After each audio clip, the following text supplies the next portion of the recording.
Welcome to the Crime for Sleep channel. Let me know where you're watching from and what time it is.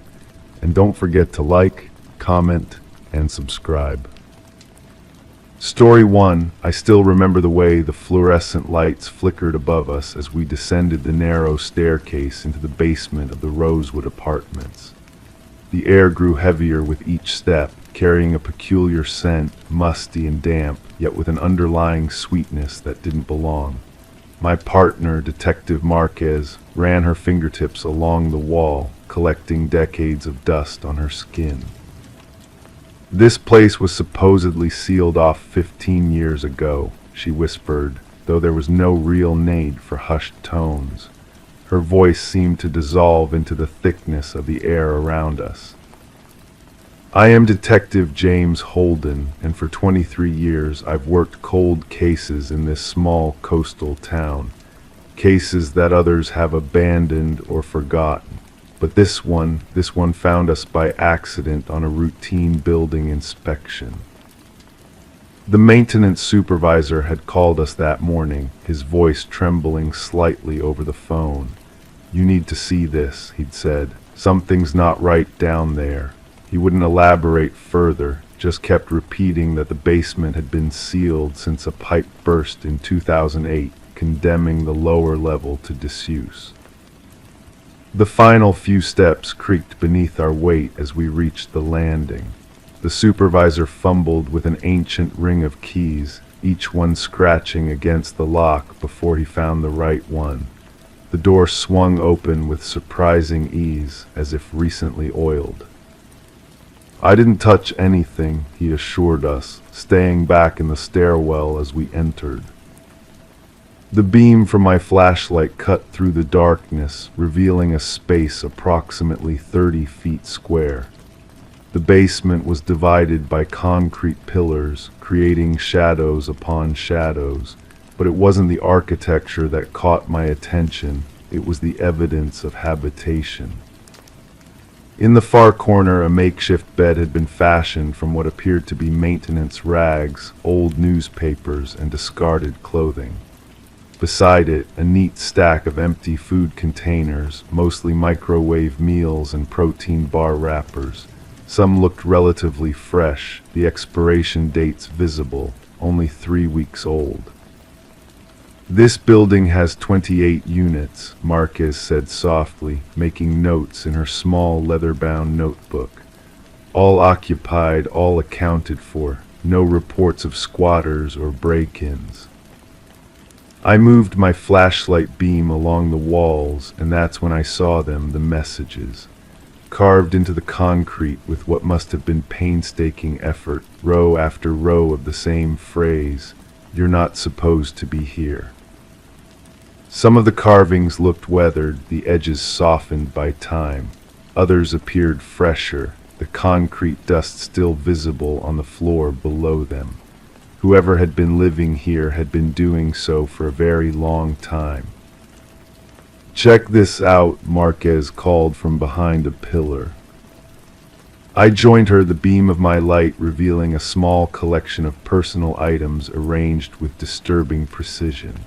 A hairbrush with strands of long dark hair, a child-stuffed rabbit, worn with age but surprisingly clean, 7 smooth river stones arranged in a perfect circle, and photographs, dozens of them, pinned to a cork board that had been mounted on the wall. The photographs showed the same subject, a young woman with auburn hair. In some, she was entering the apartment building. In others, she was at a nearby grocery store or waiting at a bus stop, all taken from a distance, clearly without her knowledge. "Apartment 3B, I murmured, recognizing the woman. "Eliza Weiss. She moved in about 8 months ago." We carefully documented everything, taking our own photographs, bagging evidence. The maintenance supervisor remained in the doorway, shifting his weight from one foot to the other. "There's something else," he finally said, his voice barely audible. "Something I didn't mention on the phone." He guided us to the back wall, behind the bed of rags. Using his own flashlight, he illuminated what appeared to be a normal section of the concrete wall. But when he pressed against it, a small portion swung inward, a cleverly disguised door, nearly invisible when closed. "I found this by accident," he explained, leaned against the wall and nearly fell through. The hidden door opened to a narrow corridor that shouldn't have existed according to any building plans. It stretched about 15 feet before ending at another door, this one made of solid wood with a deadbolt lock, locked from the inside. When we finally got it open, the room beyond defied explanation. Unlike the dusty, damp basement, this space was immaculately clean. A single bed with hospital corners on the sheets, a desk with a journal open to a blank page, pen laid perfectly parallel to the spine, a small bookshelf containing technical manuals about building maintenance, electrical systems, and plumbing. And on the wall opposite the door, a large map of the apartment building with each unit numbered. Red pins marked certain apartments. Apartment 3B, Eliza Weiss's unit, had 3 pins clustered together. The journal, when we examined it, contained meticulous records of the building's occupants, times they left for work, when they returned, which windows they left open, which residents were friendly with each other. It documented 7 years of surveillance, continuing up to the previous day. The final entry simply read, "They found me, must relocate. She will understand when I can't watch over her anymore. They're not supposed to be here." We searched the entire building over the next 48 hours. Every crawl space, every maintenance shaft, every attic access. We found nothing. 3 days later, the tenant in apartment 5D, a retired widower named Gerald Morris, reported that someone had broken into his apartment while he was sleeping. Nothing was taken, but he'd awakened to find his closet door open and a note on his bedside table, "You're not supposed to be here." 2 weeks into our investigation, Eliza Weiss from 3B reported hearing scratching in her walls at night. "Like someone's trying to write something," she'd said, wrapping her arms around herself. A month passed, the scratching sounds spread to other apartments. Notes appeared in other units, always the same message. The building's owner finally agreed to install security cameras in all common areas. For 3 days, nothing unusual happened. On the 4th night, all cameras failed simultaneously for exactly 7 minutes. When they came back online, nothing appeared different. But the next morning, every resident received the same note under their door. "I see you. You're not supposed to be here." We never found the basement tenant. The journal stopped abruptly, the makeshift bed abandoned. But sometimes, residents still report hearing scratching in the walls. Maintenance workers refuse to enter the basement alone. The building's vacancy rate has climbed to nearly 40%. I drive past the Rosewood apartments on my way home each night. Sometimes I swear I see a shadow moving from window to window, checking on the remaining residents, watching, waiting. The case remains open on my desk. Every few weeks, a new note appears somewhere in the building. The message never changes. They're not supposed to be here. But who exactly is they, and who decided who belongs and who doesn't? I don't have answers yet, but somewhere in the walls of that building, someone is still watching, and writing, and waiting. Story 2, I still remember the first time I saw the painting, or rather the canvas. It was nothing more than an empty frame nestled between porcelain figurines and tarnished silverware at Hadley's Antiques on Maple Street. The aged wooden frame had an elegance to it, ornate carvings that spoke of better days, of parlors in Victorian homes where visitors would admire the craftsmanship. I paid $12 for it, thinking I might paint something myself someday. That was 6 weeks ago.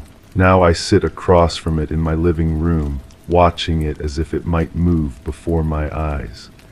The light from my reading lamp casts a warm glow across the canvas, illuminating details that shouldn't be there, details I didn't create.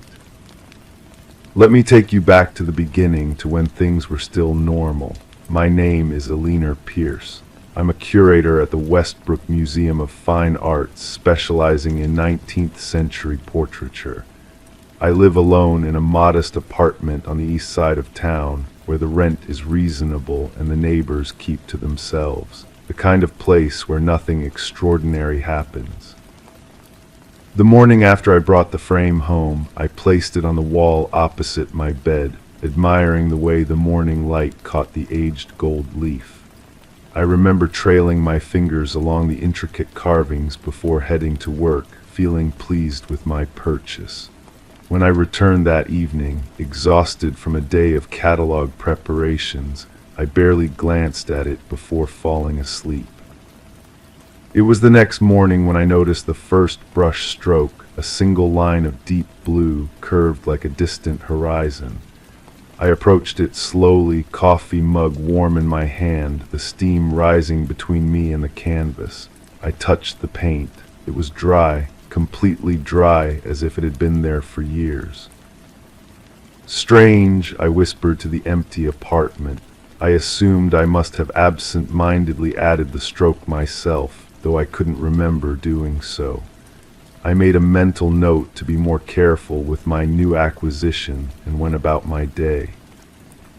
The following morning there were 3 more strokes, green now, suggesting the outline of trees against that blue horizon. Again, the paint was completely dry. I felt a slight chill despite the warmth of my apartment. I hadn't touched the canvas. I was certain of it. By the end of the week, a landscape had begun to take shape. Rolling hills, a winding path, clouds gathering in a painted sky. But what troubled me most was that the path led to a house. Not just any house, but a perfect replica of my childhood home in Connecticut, a place I hadn't seen in 20 years, a place I had no photographs of in my apartment. I called my sister, Catherine, who lives 2 states away. "Kathy, do you remember what our house in Millfield looked like? The one on Orchard Lane?" "Of course," she replied, her voice tinged with surprise at the question. "Why?" "Could you describe it to me in detail?" As she spoke, describing the wraparound porch, the dormer windows, the maple tree in the front yard, I stared at the painting. Every detail matched her description perfectly. The next development was even more unsettling. A figure appeared on the path, small at first, just a suggestion of a person, but each morning it grew more distinct. A woman with auburn hair pulled back, wearing a blue dress. After 3 days, I could see her face clearly.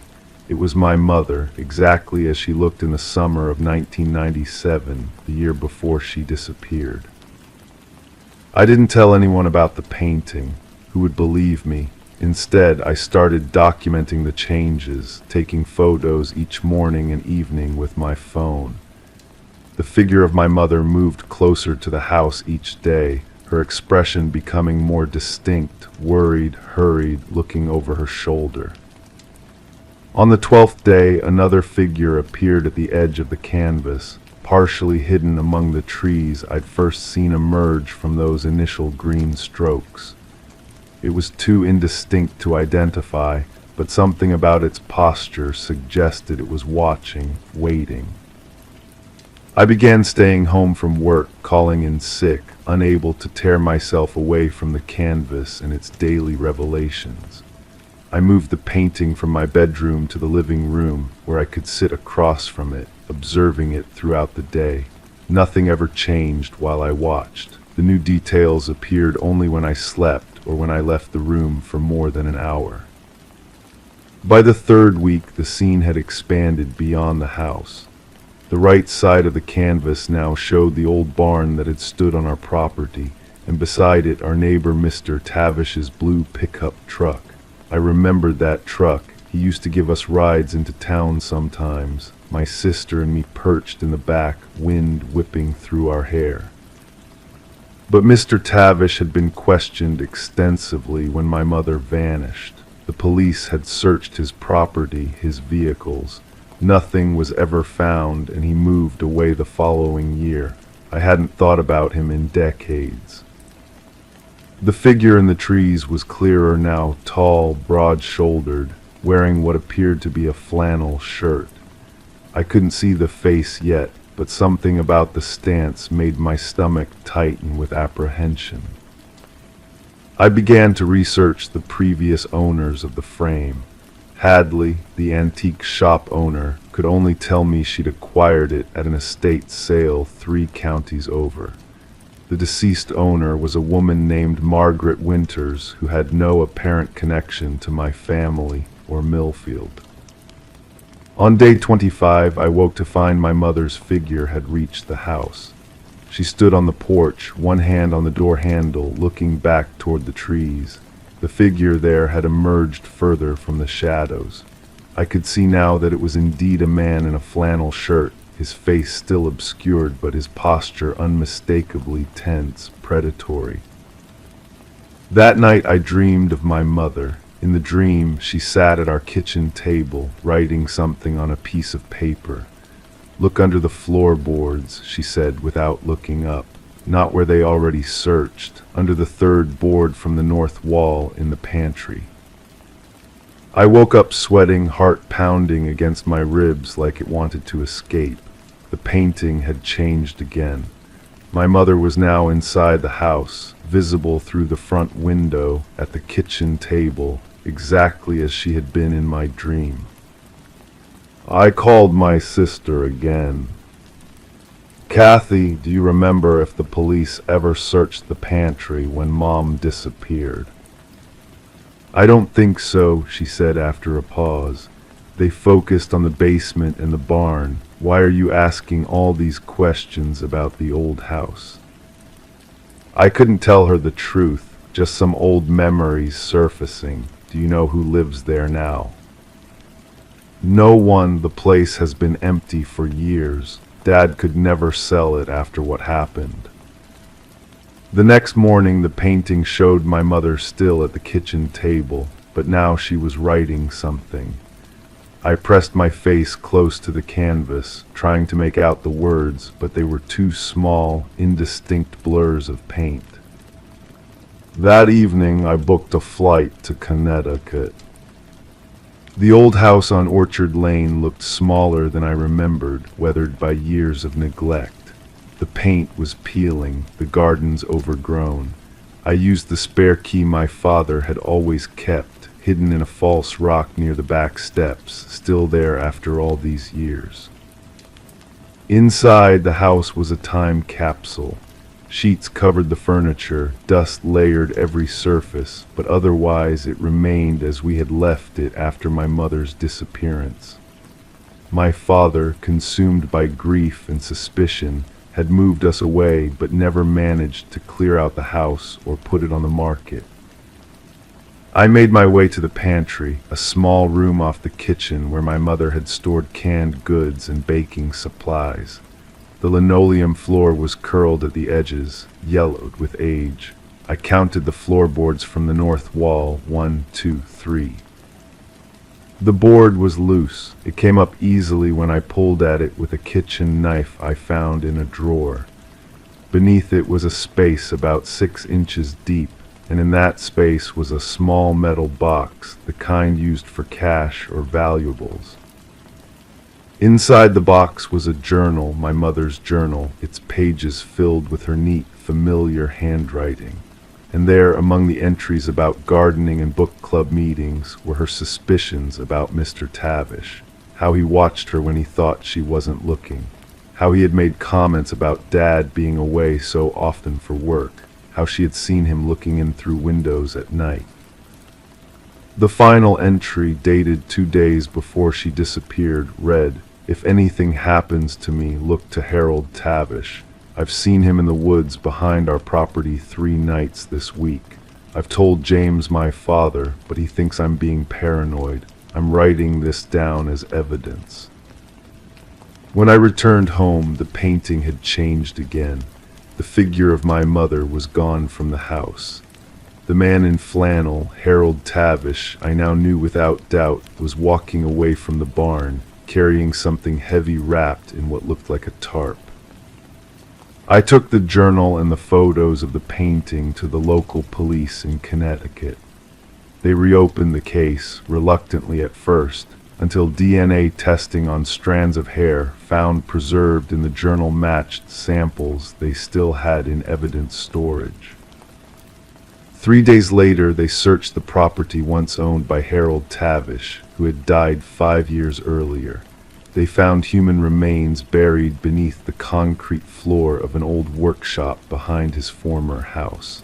Dental records confirmed what I already knew. They had found my mother. The painting now hangs in my bedroom again. It shows only the landscape, the blue horizon, the green trees, the winding path, and the house. The figures are gone. Sometimes I think I see new brush strokes appearing, but perhaps that's just my imagination, a trick of the light on an old canvas in an antique frame. Or perhaps not. Last week I noticed something new emerging in the bottom corner, what looks like the beginning of a signature. Each day another letter appears. So far it spells ELEA. My name is Elena, and I'm watching very carefully now. Story 3. I remember the call coming in on a Tuesday morning. One of those crisp autumn days when the light seems clearer somehow, more revealing. The kind of day that makes you believe in the possibility of truth. My name is Detective Samuel Reeves, and after 26 years with the department, I thought I'd seen every variation of the strange and unexplainable that our quiet town could offer. I was wrong. The voice on the other end belonged to Martin Keller, the contractor overseeing renovations at the old Blackwood estate on Elmhurst Drive. His usual confident tone had been replaced by something I couldn't quite place, confusion, perhaps, or a more profound disquiet. "You need to see this," he said simply. No explanation, no details, just those 4 words, weighted with an urgency that made me reach for my keys before the call had even ended. The Blackwood house had stood empty for nearly 8 years. A grand Victorian home built in 1887, it had passed through generations of the Blackwood family until Elena Blackwood, the last of the line, had passed away silently in her sleep. The new owners, a young couple from the city with dreams of restoration, had purchased it at auction 3 months earlier. I drove slowly through town, past the coffee shop where the morning regulars were just beginning to gather, past the elementary school where children were filing in through double doors, backpacks bouncing. My mind wandered to the Blackwood property. I had been inside only once before, during a routine welfare check on Elena in her final years. I remembered high ceilings, dark wood, the persistent smell of old books. When I arrived, Martin was waiting at the curb, his work truck parked haphazardly, as if he'd been in a hurry. He didn't speak as he led me through the front entrance, through the foyer with its partially sanded floors, past rooms stripped to their bones, walls exposed, fixtures removed. We climbed the main staircase, each step releasing a soft complaint under our weight. On the 2nd floor, he paused at the end of a long hallway. A section of wall had been removed, revealing the rough framework behind the plaster. And there, where no opening should have been according to any blueprint or floor plan, was a door. Simple, unadorned, with a brass knob that gleamed as if recently polished. "We found it yesterday," Martin said finally. "We were opening up this wall to run new electrical." His voice was low, measured. "This door isn't supposed to be here. It's not on any plans, not the original blueprints, not the renovation blueprints, nothing." I nodded, taking out my small notebook, making a note more from habit than necessity. Have you opened it? Yes, his answer was so soft I barely heard it. That's why I called you. He turned the knob and pushed. The door swung inward silently, revealing a room approximately 12 feet square. Unlike the rest of the house, this space was fully furnished, untouched by the renovation process. A neatly made bed with a blue quilted coverlet, a wooden dresser with a mirror, its surface free of dust, a rocking chair in the corner beside a small bookshelf filled with volumes, a child's desk under the window, papers stacked neatly. The room was perfectly preserved, as if someone had just stepped out and might return at any moment. The air inside felt different somehow, still and waiting. The personal items, Martin said, gesturing to the desk. They belong to a family named Corwin. According to the dates on some of the papers, they were here in 1956. I moved carefully into the room, the floorboards solid and quiet beneath my shoes. On the desk sat a school notebook, open to a half-completed essay on the Civil War. Michael Corwin was written in careful cursive at the top of the page. A fountain pen lay beside it, uncapped. But the Blackwoods owned this house continuously from 1887 until Aliner's death last year, I said, more to myself than to Martin. There's no record of a family named Corwin ever living here.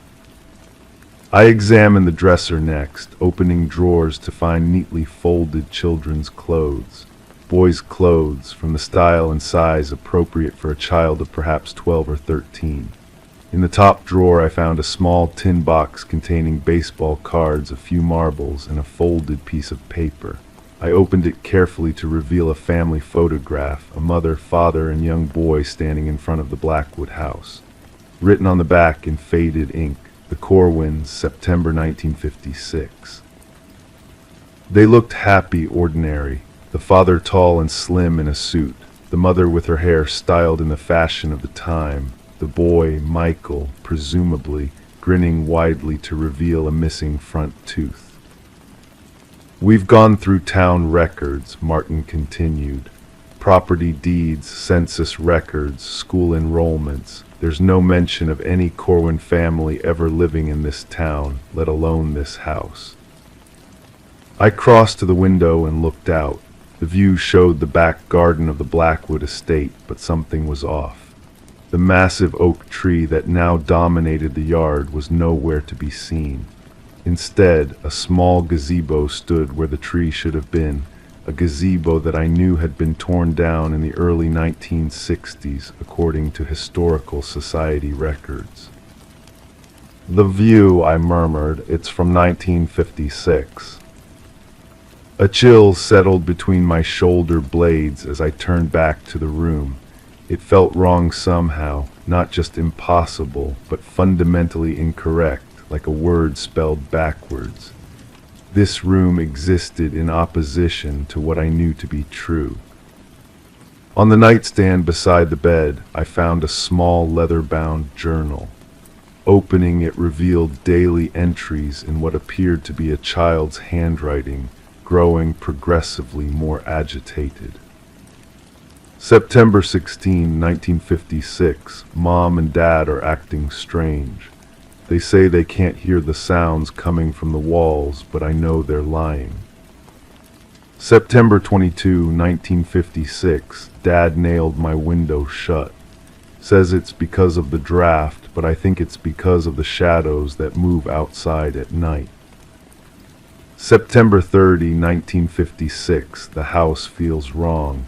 Rooms don't go where they're supposed to. I tried to draw a map, but the hallways keep changing. The final entry, dated October 7, 1956, consisted of a single line. They're in the walls now. I can hear them breathing. I closed the journal carefully and placed it back on the nightstand. My training told me to remain objective, to seek rational explanations. Perhaps this was an elaborate hoax, or perhaps the room had been sealed off decades ago for renovation and somehow forgotten. But those explanations felt hollow in the face of the perfectly preserved scene before me.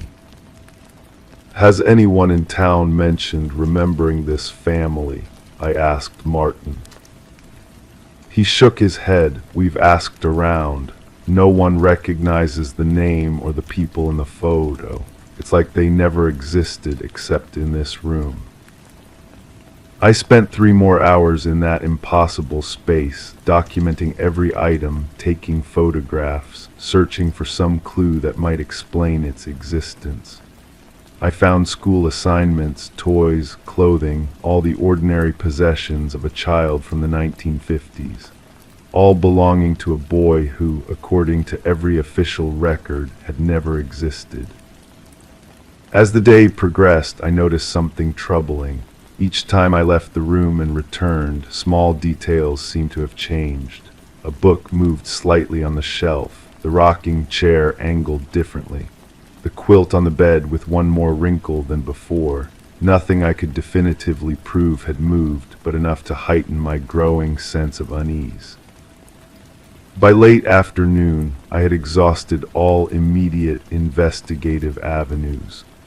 I instructed Martin to lock the door and halt renovation work on this section of the house until further notice.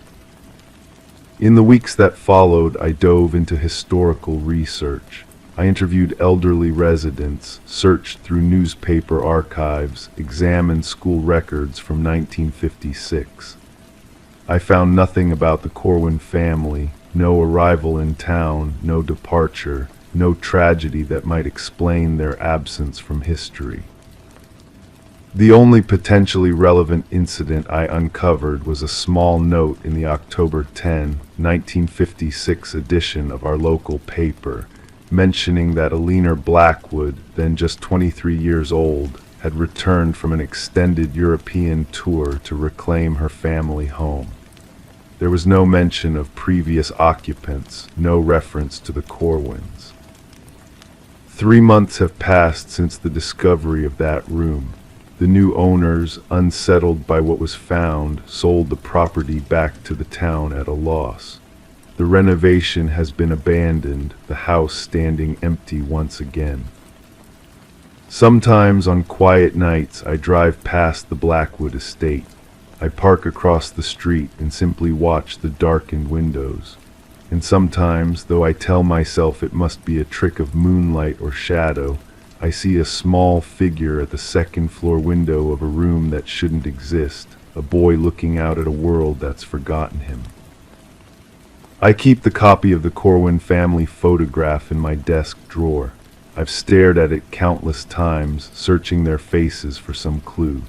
Recently, I noticed something I'd missed before.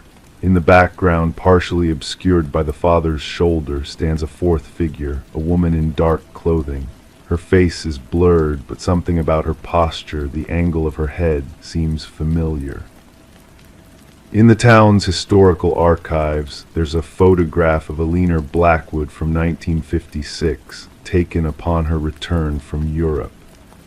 When I place the 2 images side by side, I can't be certain, but the resemblance between Alina and the blurred figure in the Corwin family photograph is undeniable.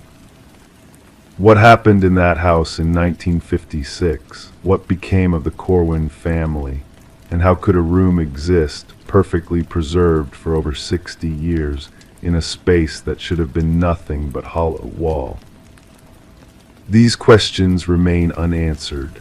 The file remains open on my desk, the mystery unresolved.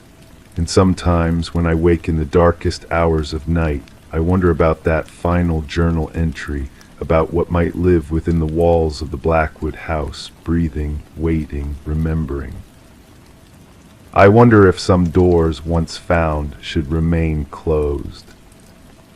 Story 4, I still remember the quality of light that afternoon, the way it filtered through the oak trees that line Meridian Avenue, casting dappled shadows that seemed to dance across the sidewalk. It was late October, and the air carried that particular crispness that makes you pull your coat just a little tighter around yourself. I had been investigating missing persons cases in Oak Ridge County for nearly 15 years, but something about this one settled into my bones differently. Sarah Winters disappeared on a Tuesday. Not in the dead of night, not during a rainstorm, not after leaving a bar, just an ordinary Tuesday afternoon when she was walking home from her job at the local library. The case file sat heavy in my hands as I stood across from her apartment building, a modest 3-story brick structure with window boxes still bright with autumn mums. Her keys were found on the sidewalk just 20 feet from her front door. The day she vanished, 5 people recalled seeing her. The barista who made her morning chai tea, the courier who delivered packages to the library, her colleague who waved goodbye at 5:15 p.m., the neighbor walking his dachshund who nodded hello. And then there was the 5th person, a man no one in town recognized, who approached her just a block from her apartment. He seemed friendly, Mrs. Henderson told me 3 days after Sarah's disappearance. The elderly woman had been watering the potted plants on her balcony when she noticed them talking below. They were speaking like old friends. I remember thinking it was nice to see Sarah smiling. She's usually so reserved, you know. I sat in Mrs. Henderson's living room, where the air smelled of chamomile tea and lemon furniture polish. The clock on her mantel ticked with a gentle persistence, marking each second that passed in our investigation. The ballpoint pen in my hand glided across my notepad as I recorded her observations. "Did you hear anything they were saying?" I asked, keeping my voice low and measured. Mrs. Henderson's fingers worried at the fringe of her shawl, just bits and pieces. He mentioned something about a red bicycle with a bell, and Sarah looked startled. She put her hand to her mouth like this. She demonstrated, her weathered fingers pressing against her lips. Then I heard her ask, "How could you possibly know that?" The red bicycle with the silver bell had been Sarah's childhood treasure, according to her mother. A detail mentioned in no social media posts, no published stories, nothing searchable online, a private memory. Over the next few days, a pattern emerged as I interviewed other witnesses who had seen Sarah with the stranger in the weeks before she vanished. Each encounter followed the same trajectory, a seemingly chance meeting, friendly conversation, and then the man would mention something specific and personal that would visibly shake Sarah. Her 3rd grade teacher's name, the pattern of her grandmother's china, the name of her first pet gerbil. "He's been collecting her," Dr. Ellis explained when I consulted her. We sat in her office at the university, where psychology textbooks lined the walls and the soft hum of the air conditioning created a white noise backdrop to our conversation. Not physically, at least not initially. He's been collecting her memories, her reactions, creating an intimacy that isn't earned. I turned the plain white mug of coffee in my hands, feeling its warmth seep into my palms. But how would he know these things about her? These aren't details you'd find with simple research. Dr. Ellis leaned back in her chair, the leather creaking softly. That's what makes this case particularly disturbing. He either has access to information that should be private, or I prompted. Or he's someone who knows her very well, disguising himself as a stranger. The possibility settled like a weight in my chest. I returned to Sarah's apartment that evening, this time with permission to look through her personal effects. The space felt suspended in time, a half-empty coffee mug on the counter, a book splayed open on the couch, a sweater draped over a chair, all waiting for her return. Her desk drawer contained a journal bound in soft blue leather. I hesitated before opening it, feeling the intrusion more deeply than usual. The pages contained the ordinary reflections of a 34-year-old woman, work frustrations, dreams for the future, notes about books she was reading. But on the final page she had written, just 3 days before she disappeared. He approached me again today, same friendly smile, same easy conversation. But this time he mentioned the scar on my knee from when I fell out of the treehouse at grandmother's farm. I never told anyone how I got that scar. I told my parents I fell on the playground. How could he know? When I asked who he was, he just smiled and said, "I'm the one who's been listening. I feel like I'm losing my mind." The word sent a chill through me, despite the warmth of the apartment. I photographed the page and continued my search, finding nothing else of note until I checked her laptop. Her browser history revealed multiple searches for how to block someone from listening to your calls and phone tapping detection. The most recent search from the morning of her disappearance: what to do if someone knows things about you they shouldn't. The tech team confirmed what I had begun to suspect. Sarah's phone had been compromised with sophisticated spyware, not the kind easily available to the public.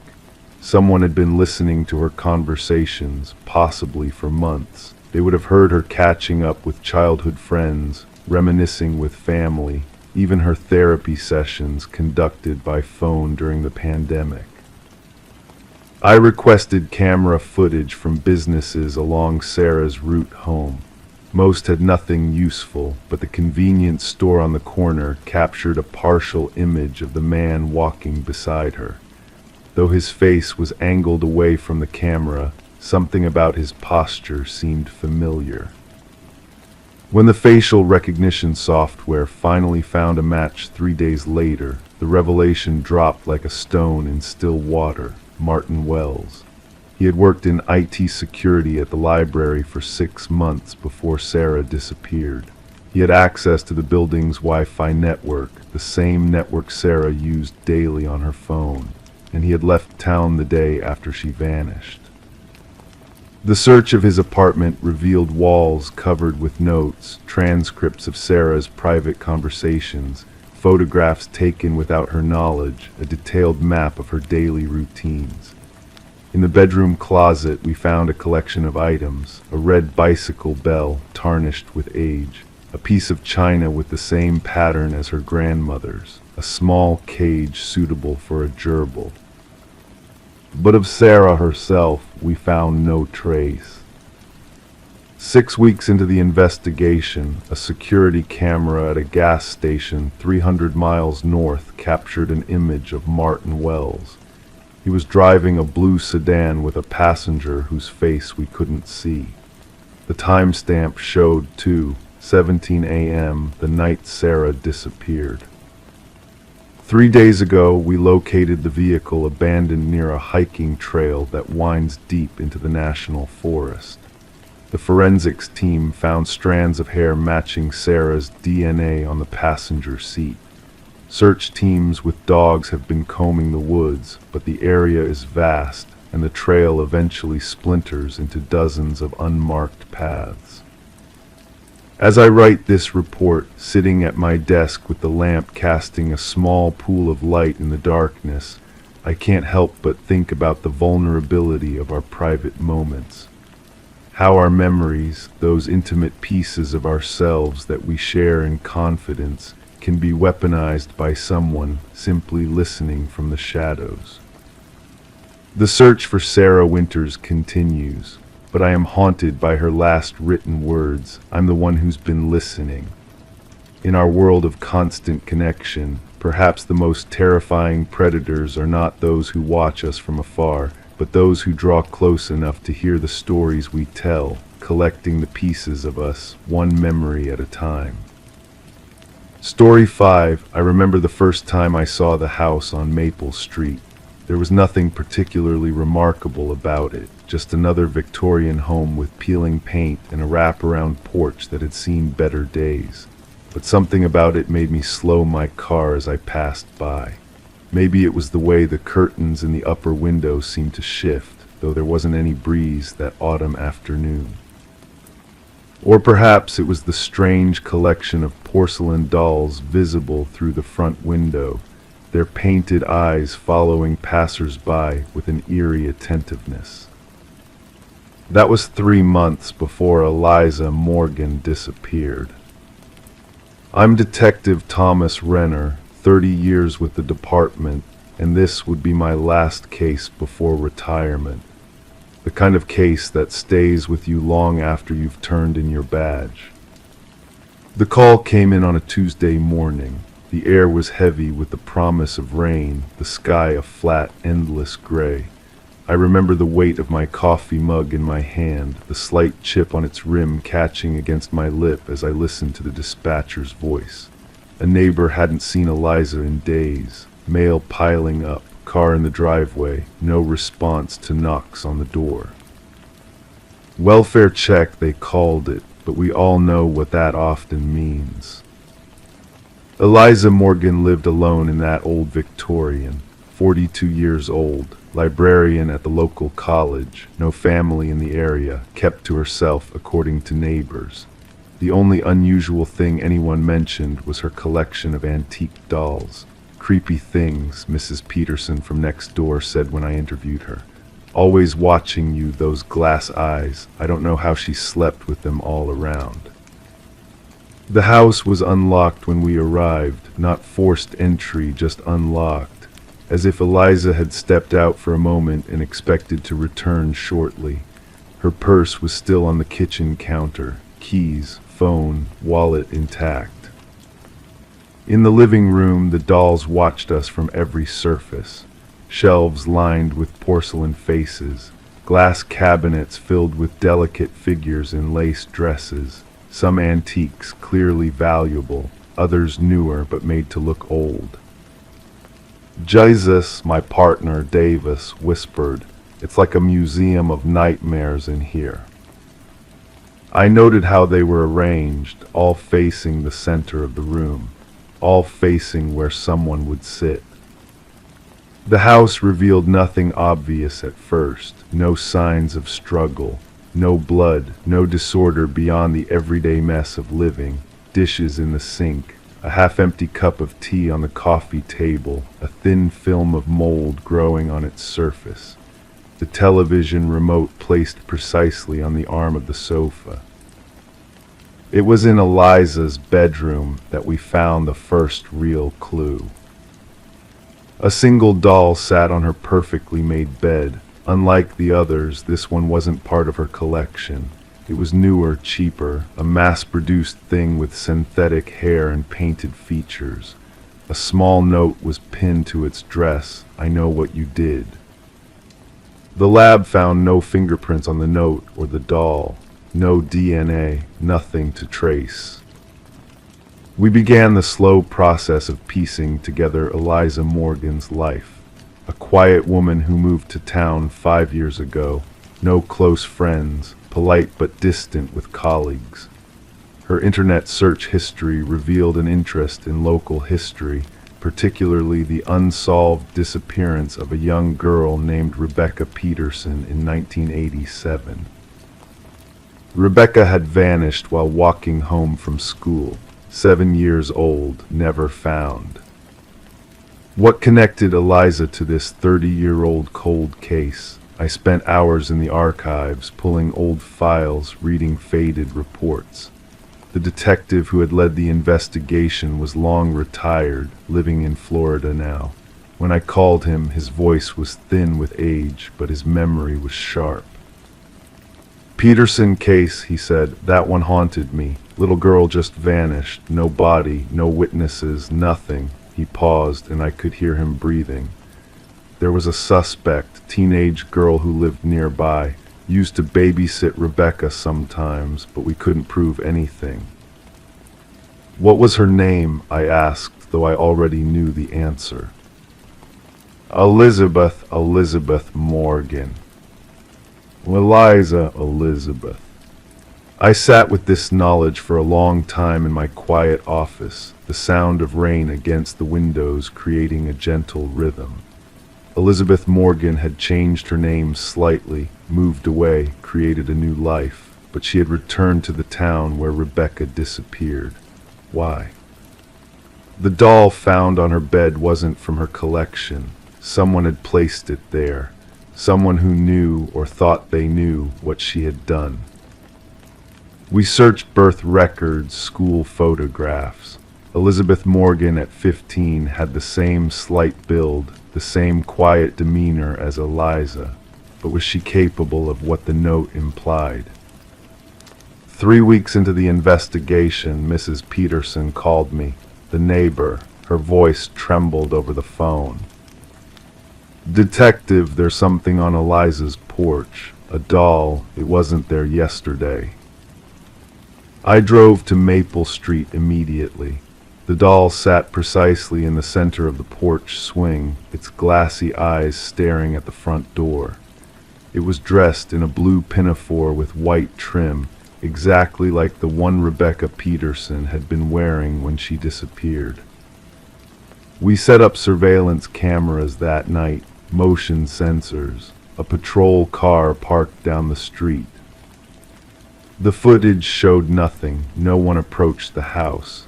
Yet the next morning the doll had moved. Now it sat at the foot of the stairs, looking up toward the second floor. "This doesn't make sense," Davis said, reviewing the footage again. "No one came near that porch." The following day the doll was inside the house, sitting at the kitchen table, facing Eliza's usual chair.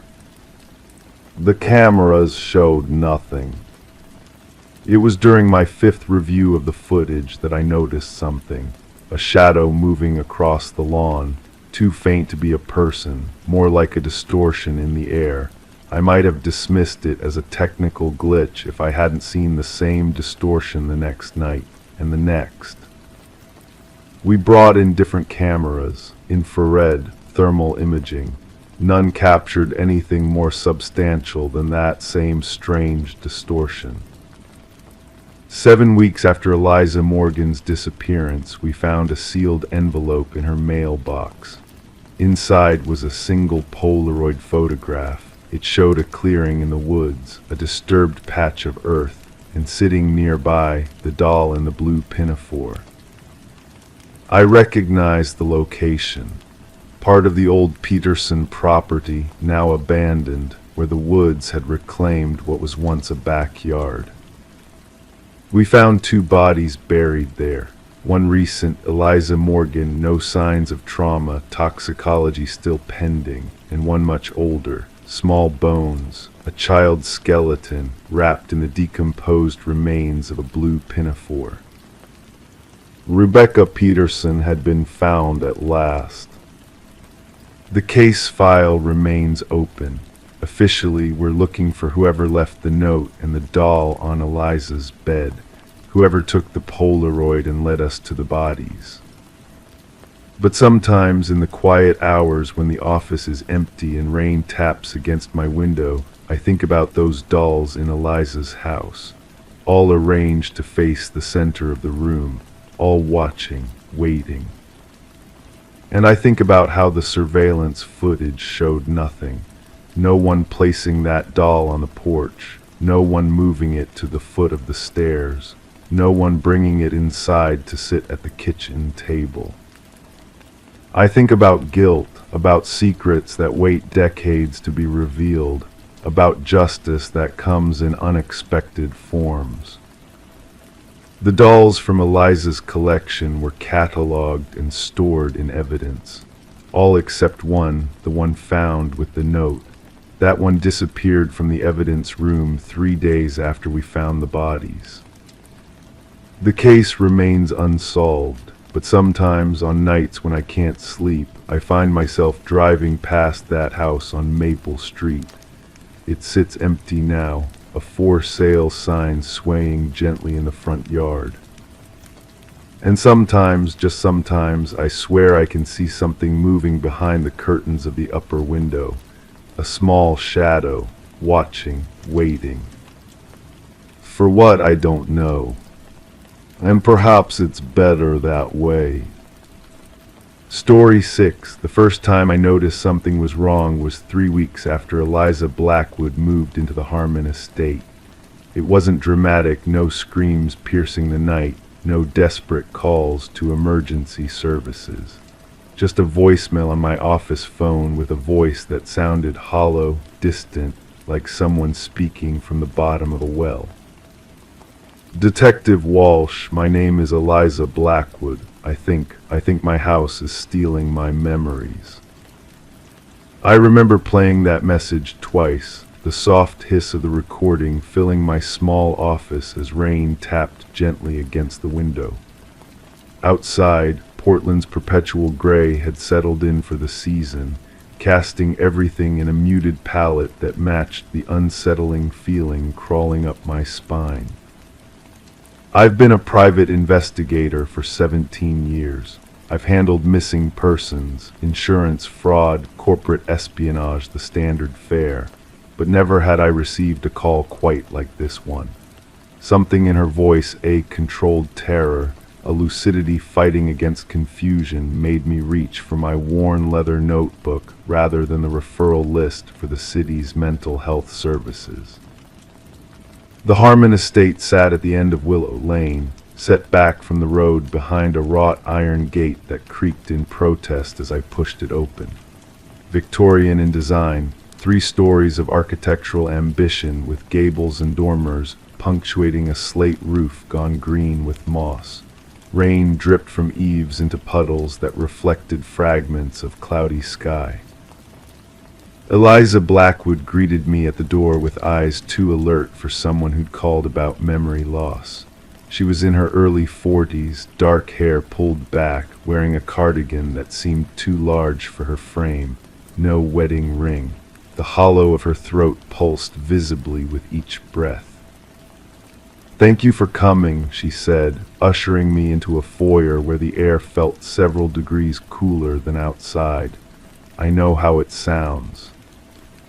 "Why don't you start from the beginning?" I suggested, my voice measured, the way I speak to all clients who are afraid no one will believe them.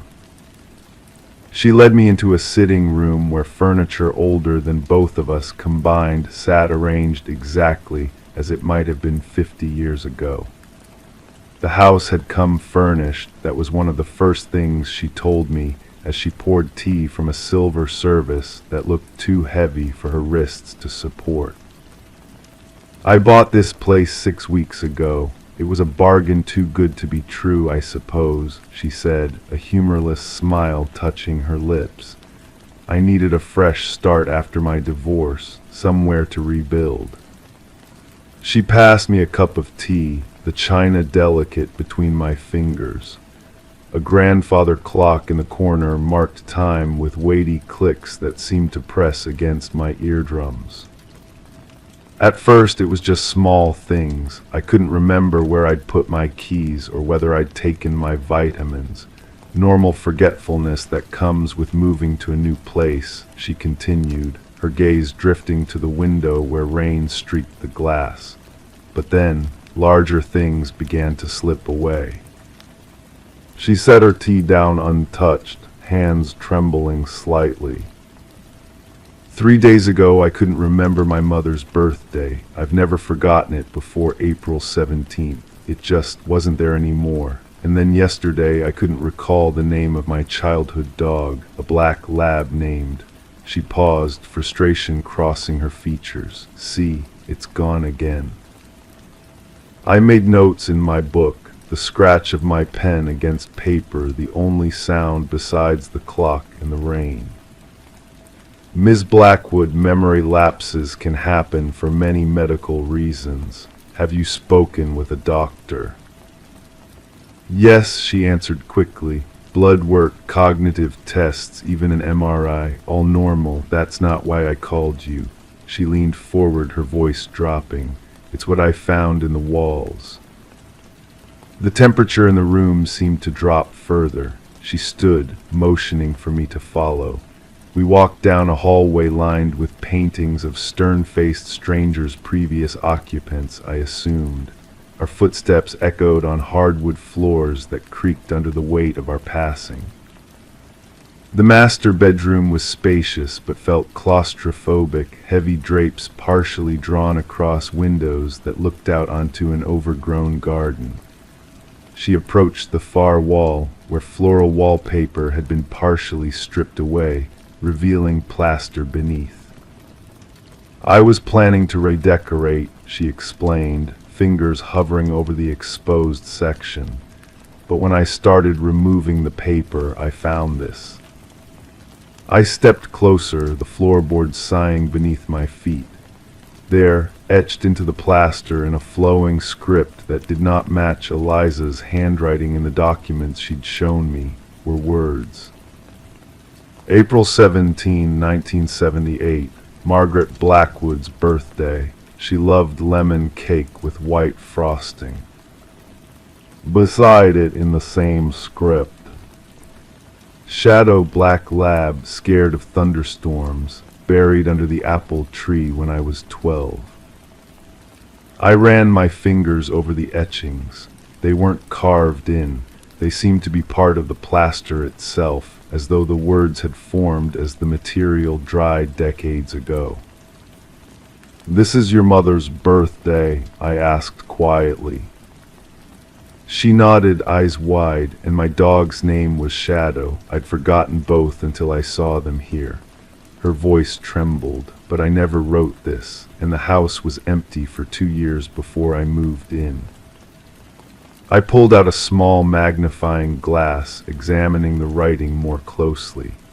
The edges were smooth, unweathered, not decades old, not even years, perhaps days or weeks. "There's more," she whispered. She led me through the house like a tour guide through a museum of personal history.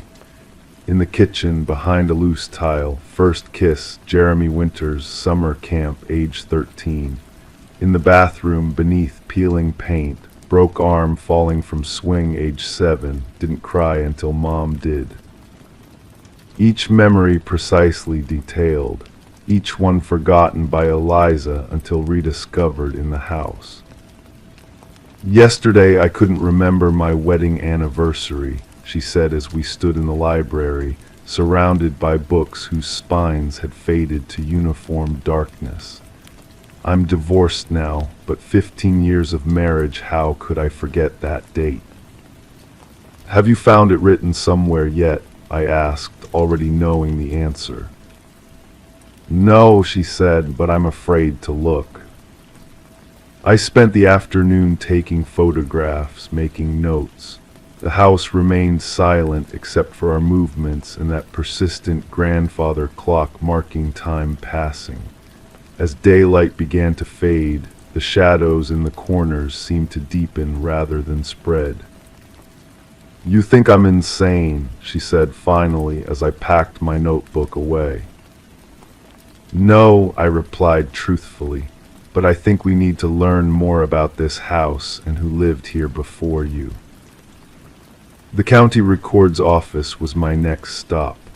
The Harmon estate, built in 1897 by lumber baron Edward Harmon, had passed through 4 families before standing empty for 2 years. The last owner, a widow named Constance Fuller, had died in the house at age 92. What caught my attention was the string of complaints filed by the previous owners, not about the house itself, but about their own declining mental states while living there. Forgetfulness, confusion. One owner, a professor of literature at the local university, had resigned his position after forgetting entire passages of books he'd once been able to quote verbatim. None had stayed longer than 3 years. I returned to Eliza with my findings 3 days later.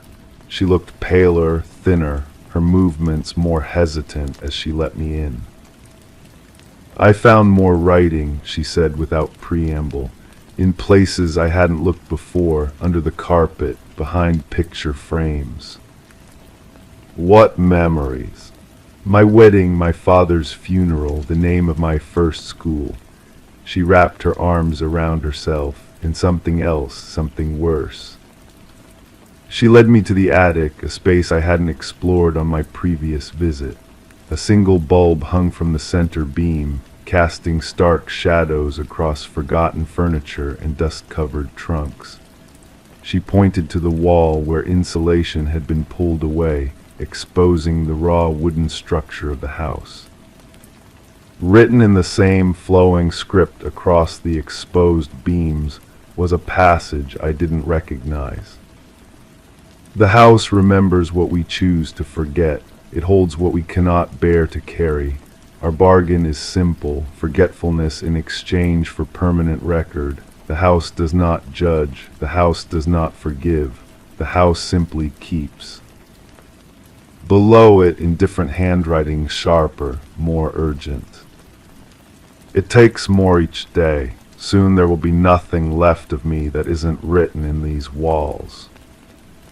That's not my writing, Eliza whispered. Neither of them are. I photographed the inscriptions, the flash momentarily bleaching the attic white before returning us to shadow.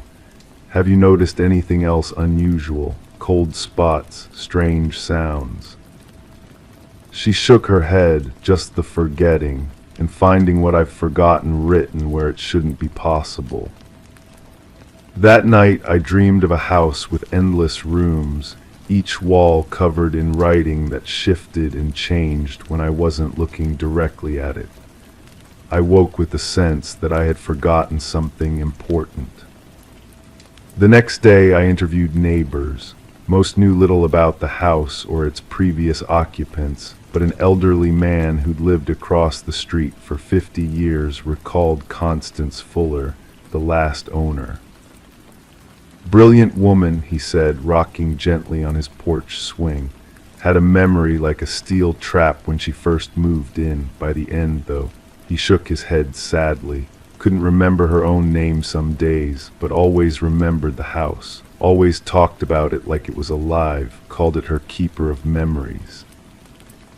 When I tried to call Eliza that evening to share what I'd learned, there was no answer. I drove to the house, an uneasiness settling in my stomach when I saw all the lights were on despite the early hour. She answered the door with a vague smile, her eyes unfocused. Can I help you? Ms. Blackwood, it's Detective Walsh. We spoke yesterday about the writing in your walls. Her brow furrowed. I'm sorry, I don't recall hiring a detective. Inside, I noticed changes. New sections of wallpaper had been removed. More floorboards had been pried up. More writing exposed. Eliza, I said gently, do you remember calling me about your house stealing your memories? She stared at me, then at the exposed writing surrounding us. Slowly, recognition dawned in her eyes, followed by fear. Yes, she whispered, yes, I remember now, but I'm forgetting more and more. This morning I couldn't remember where I grew up. Then I found it written under a loose board in my bedroom floor.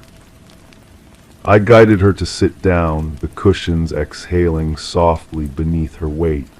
I think I'm beginning to understand what's happening here, I told her. This house has a history of affecting its owner's memories. I explained what I'd learned, watching as she absorbed the information with a strange mix of horror and relief, the validation that she wasn't imagining things tempered by the reality of what she was facing. So the house is what, feeding on memories? She asked. Not feeding, I corrected, thinking of the writing in the attic. Collecting, preserving, for what purpose, I don't know. We spent that night documenting every inscription we could find, creating a map of forgotten moments etched into the physical structure of the house. As midnight approached, Eliza paused, her hand trembling as she set down her pen.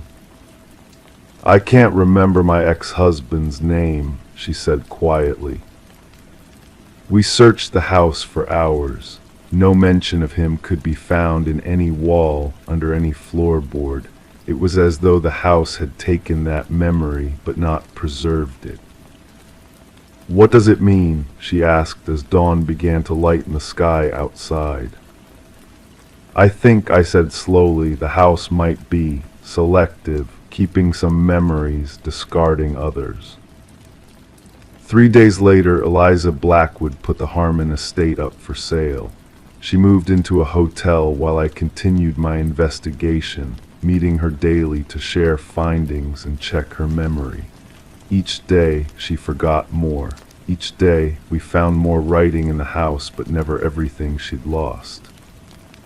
The breakthrough came when I discovered a hidden room behind the library bookshelves.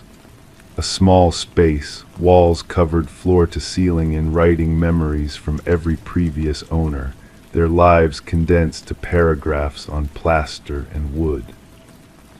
And there, on a small writing desk in the center of the room, a journal belonging to Edward Harmon himself, the original owner. The final entry, dated October 3, 1901, read, "My experiment is complete. The house now functions as I designed it, a perfect repository for selective memory. What we wish to forget, it will take. What deserves preservation, it will keep. I go now to my final rest, secure in the knowledge that parts of me will endure in these walls, even as I gladly surrender the memories of my failures, my losses, my regrets to oblivion." When I brought this journal to Eliza, she read it with an expression I couldn't quite interpret, somewhere between fascination and fear. "He built it this way," she murmured, "designed it to take memories." "Yes," I said, "but I think there's more to it. I think the house takes what we subconsciously want to forget, painful memories, regrets." "But my mother's birthday wasn't painful," she objected. "No," I agreed, "but perhaps the memory of her was after her loss. Perhaps remembering her became painful." She was silent for a long moment. "And my ex-husband's name, why wouldn't that be written somewhere? That's certainly a memory I'd want to forget." I had thought about this, maybe because you don't actually want to forget him. Maybe because, painful as that relationship was, it shaped who you are now. 2 days later, the house sold another bargain price, another person seeking a fresh start. I warned Eliza not to tell the new owners about the house's nature. They wouldn't believe her any more than others would have believed her without evidence. On her last day in Portland, before moving to Arizona to be near her sister, Eliza met me for coffee. Her eyes were clearer than I'd seen them since our first meeting.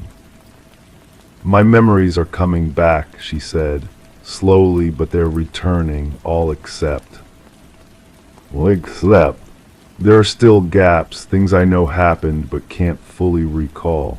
She twisted her cup in her hands. "It's like the house kept pieces of me." "Are you sure you want those pieces back?" I asked quietly. She looked at me sharply, then her expression softened with understanding. "No," she admitted.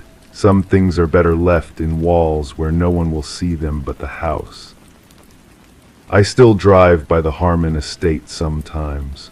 The new owners have painted it, landscaped the yard. From the outside it looks renewed, reborn. But I know what lies beneath the fresh paint and new wallpaper. The collective weight of selective forgetting, the deliberate unburdening of human minds onto plaster and wood and stone. A repository of memories too painful to carry, but too important to lose entirely. I wonder sometimes what memories of mine the house would take if I lived there. What parts of my past would I find written in hidden places, forgotten until discovered again? And I wonder, is forgetting always a loss or sometimes a gift? The house knows the difference, even if we don't. Story 7, I still remember the weight of the case file in my hands. Manila folder worn at the edges, filled with statements, evidence logs, and one peculiar photograph that seemed to change every time I looked at it. The office was quiet that evening, just the soft hum of the fluorescent lights overhead and the occasional distant ring of a phone from somewhere in the precinct. I'd been a detective in this small coastal town for 15 years, but never had I encountered anything quite like the Richardson case. The photograph was of Maple Street, just a mundane suburban road at dusk, empty at first glance, peaceful and still, the kind of scene you drive past without a second thought. The photo had been taken by Sarah Richardson 3 weeks before she disappeared without a trace, just another piece of evidence that shouldn't have meant anything special. I remember the cool touch of my ceramic mug against my fingertips as I sipped my coffee, now lukewarm, and studied the image for what must have been the 100th time. The Richardson case had gone cold months ago. Most of the team had moved on to fresher investigations, but something about this one kept pulling me back. Perhaps it was the peculiar look in Sarah's husband's eyes when we interviewed him, or maybe it was this photograph that never seemed quite the same twice. The first time I noticed it was about 2 weeks into the investigation. I was reviewing the evidence late one night, much like tonight, when my eyes drifted to the edge of the photo, to the shadow beneath the old oak tree at the corner of Maple and Elm. There was a figure there, indistinct but unmistakably human, that I could swear hadn't been there before. I called in our photography expert the next morning, but she insisted the photograph hadn't been tampered with. "Shadows play tricks on tired eyes," she said with a sympathetic smile. I let it go then, but a week later, reviewing the file again, the figure under the oak tree seemed clearer, and there was another now, standing in the doorway of the corner house, still indistinct but definitely there. The soft tick of the wall clock punctuated the silence as I leaned forward, adjusting my reading glasses. Tonight, with the office empty and the rhythm of rain against the windows creating a hypnotic backdrop, the photograph seemed different yet again. The figures, there were 3 of them now, had gained definition. One was tall and broad-shouldered, standing beneath the oak tree. Another was slender, perhaps a woman, lingering by the corner house. And the third was new, standing in the middle of the street, facing the camera directly. I felt a chill creep up my spine, despite the staleness of the heated office air, because this third figure, though still blurry, had something familiar about it. The posture, perhaps, or the way they stood with weight shifted slightly to one side. I reached for my magnifying glass, an old-fashioned tool in an age of digital enhancement, but one I'd always trusted. The soft scrape of the drawer opening was oddly loud in the quiet room. As I held the glass over the photograph, focusing on that central figure, my breath caught. The face was becoming clearer, like a slowly developing Polaroid, and it looked remarkably like Sarah Richardson herself. My chair creaked as I pushed back from the desk, unsettled. I'd been working too many hours, surely, seeing patterns where none existed. I rubbed my eyes, feeling the grit of fatigue, and looked again. The figure was clearer now. It was definitely a woman with Sarah's distinctive copper hair, but the expression, there was something wrong about it. Not fear, not distress, but a strange serenity that seemed out of place for someone who would vanish just weeks after this photo was taken. I carefully placed the photograph back in the file and closed it, deciding I needed fresh air. The weight of my jacket settled heavily on my shoulders as I made my way through the deserted corridor, footsteps echoing on the linoleum. Outside, the rain had eased to a gentle mist that settled on my face like a cool veil. The Richardson house was just a 15-minute drive away. I knew I shouldn't go there, not at this hour, not without cause. But something was pulling me toward Maple Street, toward the very spot where that photograph had been taken. The streets were empty, glistening wet under the amber glow of streetlights. My car's tires made a soft, continuous hiss on the damp asphalt. As I turned onto Maple Street, a sense of déjà vu washed over me. The scene was exactly as it appeared in the photograph, the same angle, the same lighting, as if time had stood still. I parked and stepped out, the door closing behind me with a solid thunk that seemed too loud in the quiet neighborhood. The air was heavy with the scent of rain-soaked earth and something else, something subtle and floral that reminded me of Sarah Richardson's perfume from when we'd interviewed her husband in their living room. Standing there, I could see the old oak tree, its massive silhouette black against the night sky, the corner house with its peculiar doorway, and the spot in the middle of the street where, in the increasingly strange photograph, Sarah herself seemed to stand. A gust of wind rustled the oak's leaves, sending a shower of droplets pattering around me. I shivered, not entirely from the cold. Then I saw it, a flicker of movement beneath the tree.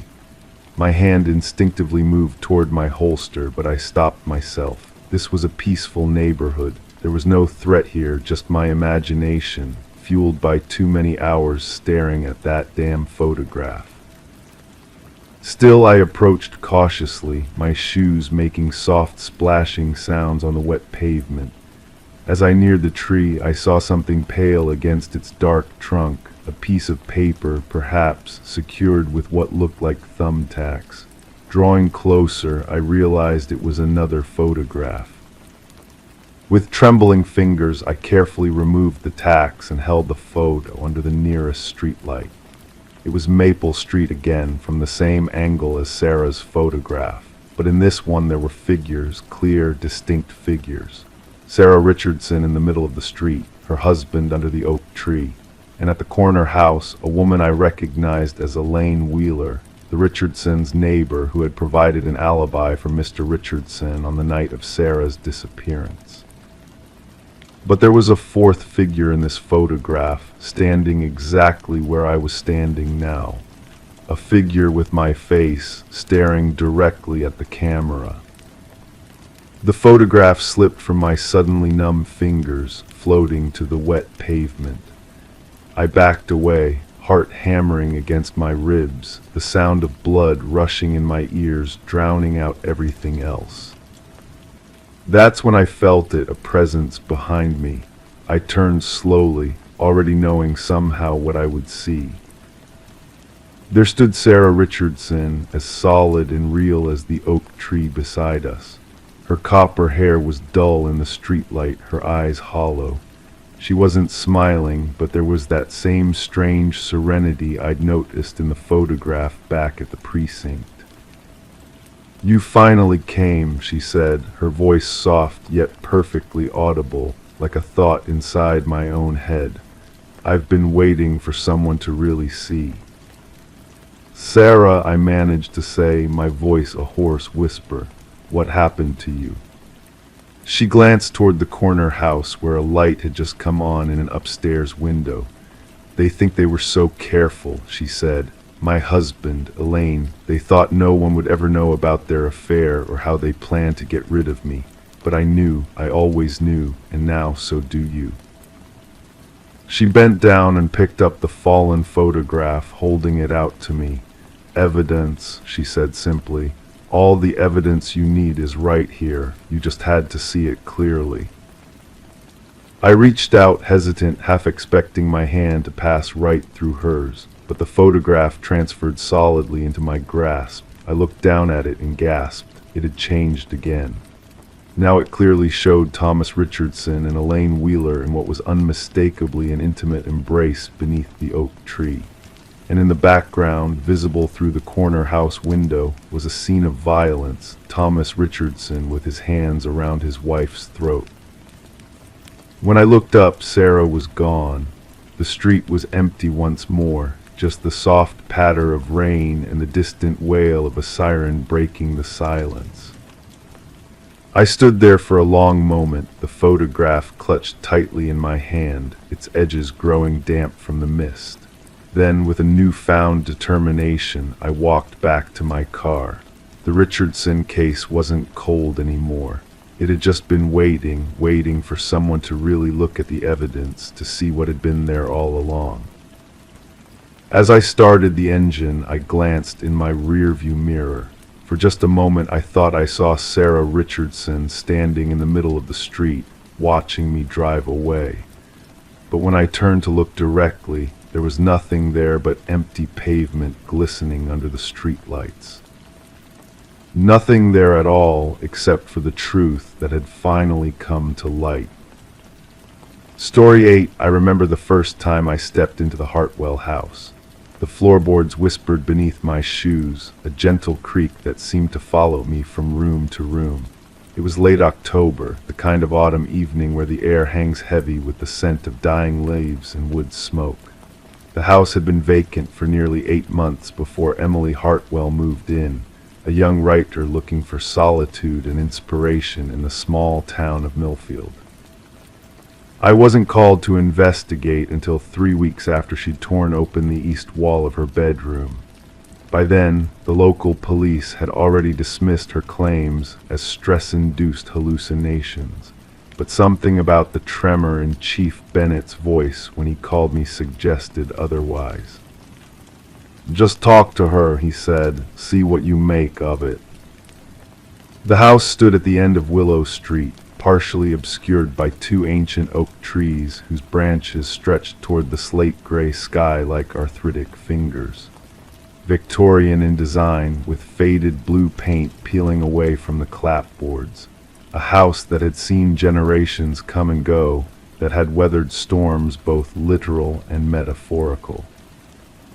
Emily met me at the door. She was 32, with dark circles under her eyes that spoke of too many sleepless nights. Her hair was pulled back in a loose ponytail, and she wore an oversized cardigan that seemed to swallow her thin frame. "Thank you for coming," she said, her voice barely above a whisper. "No one believes me." The interior of the house was surprisingly warm. Bookshelves lined the walls of the living room, and a half-empty cup of tea sat on a side table next to a well-worn armchair. It felt lived in, despite Emily's short tenure. "Can you show me where it happened?" I asked, keeping my voice steady and calm, the way I'd learned to do over 15 years of investigating cases that defied easy explanation. She led me upstairs, her hand trailing along the banister. The wood was smooth, polished by countless palms over decades. The staircase creaked beneath our weight, each step a deliberate announcement of our ascent. The bedroom was spacious, with a bay window overlooking the backyard, but my attention was immediately drawn to the east wall, or what remained of it. A section of drywall had been removed, exposing the wooden studs beneath. Plaster dust still clung to the floorboards despite Emily's attempts to clean it. "It started with voices," she explained, sitting on the edge of her bed. The mattress barely dipped under her weight. "Just whispers at first. I thought it was the neighbors or maybe the wind, but it always happened at the same time, 3:17 a.m. every night." I nodded, taking notes in my small leather-bound notebook. The pages made a soft sound as I turned them, like someone slowly exhaling. "What did the voices say?" I asked without looking up. Emily's fingers twisted in the fabric of her cardigan. "That's just it. I couldn't make out words, not at first, just murmuring, like a conversation happening just beyond hearing. And then I started to catch phrases, names, dates." She paused, swallowing hard. "My name, events from my life that no one could know, and then things that hadn't happened yet." I looked up then, meeting her eyes. They were hazel, flecked with gold, and utterly serious.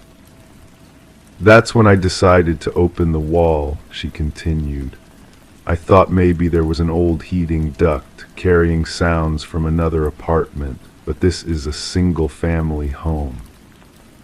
"What did you find?" I asked, though I already knew the answer from Chief Bennett's briefing. Emily stood and walked to a small desk in the corner of the room. She picked up a manila folder and handed it to me. These were inside the wall, folded and tucked between the studs. I opened the folder carefully.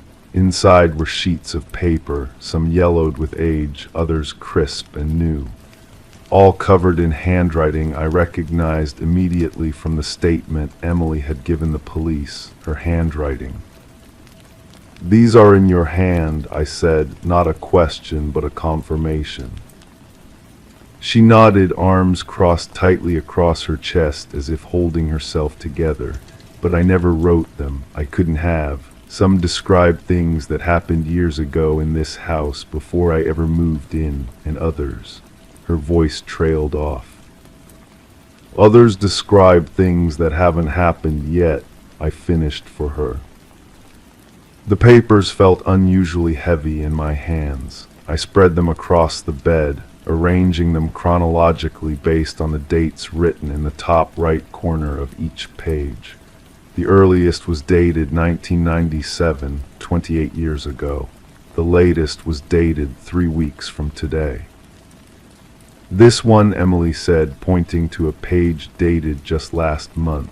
"It describes me moving in, details about which boxes I unpacked first, where I placed my furniture, what I said to myself when I was alone." She shivered visibly. "Things no one could know." I studied the handwriting more carefully.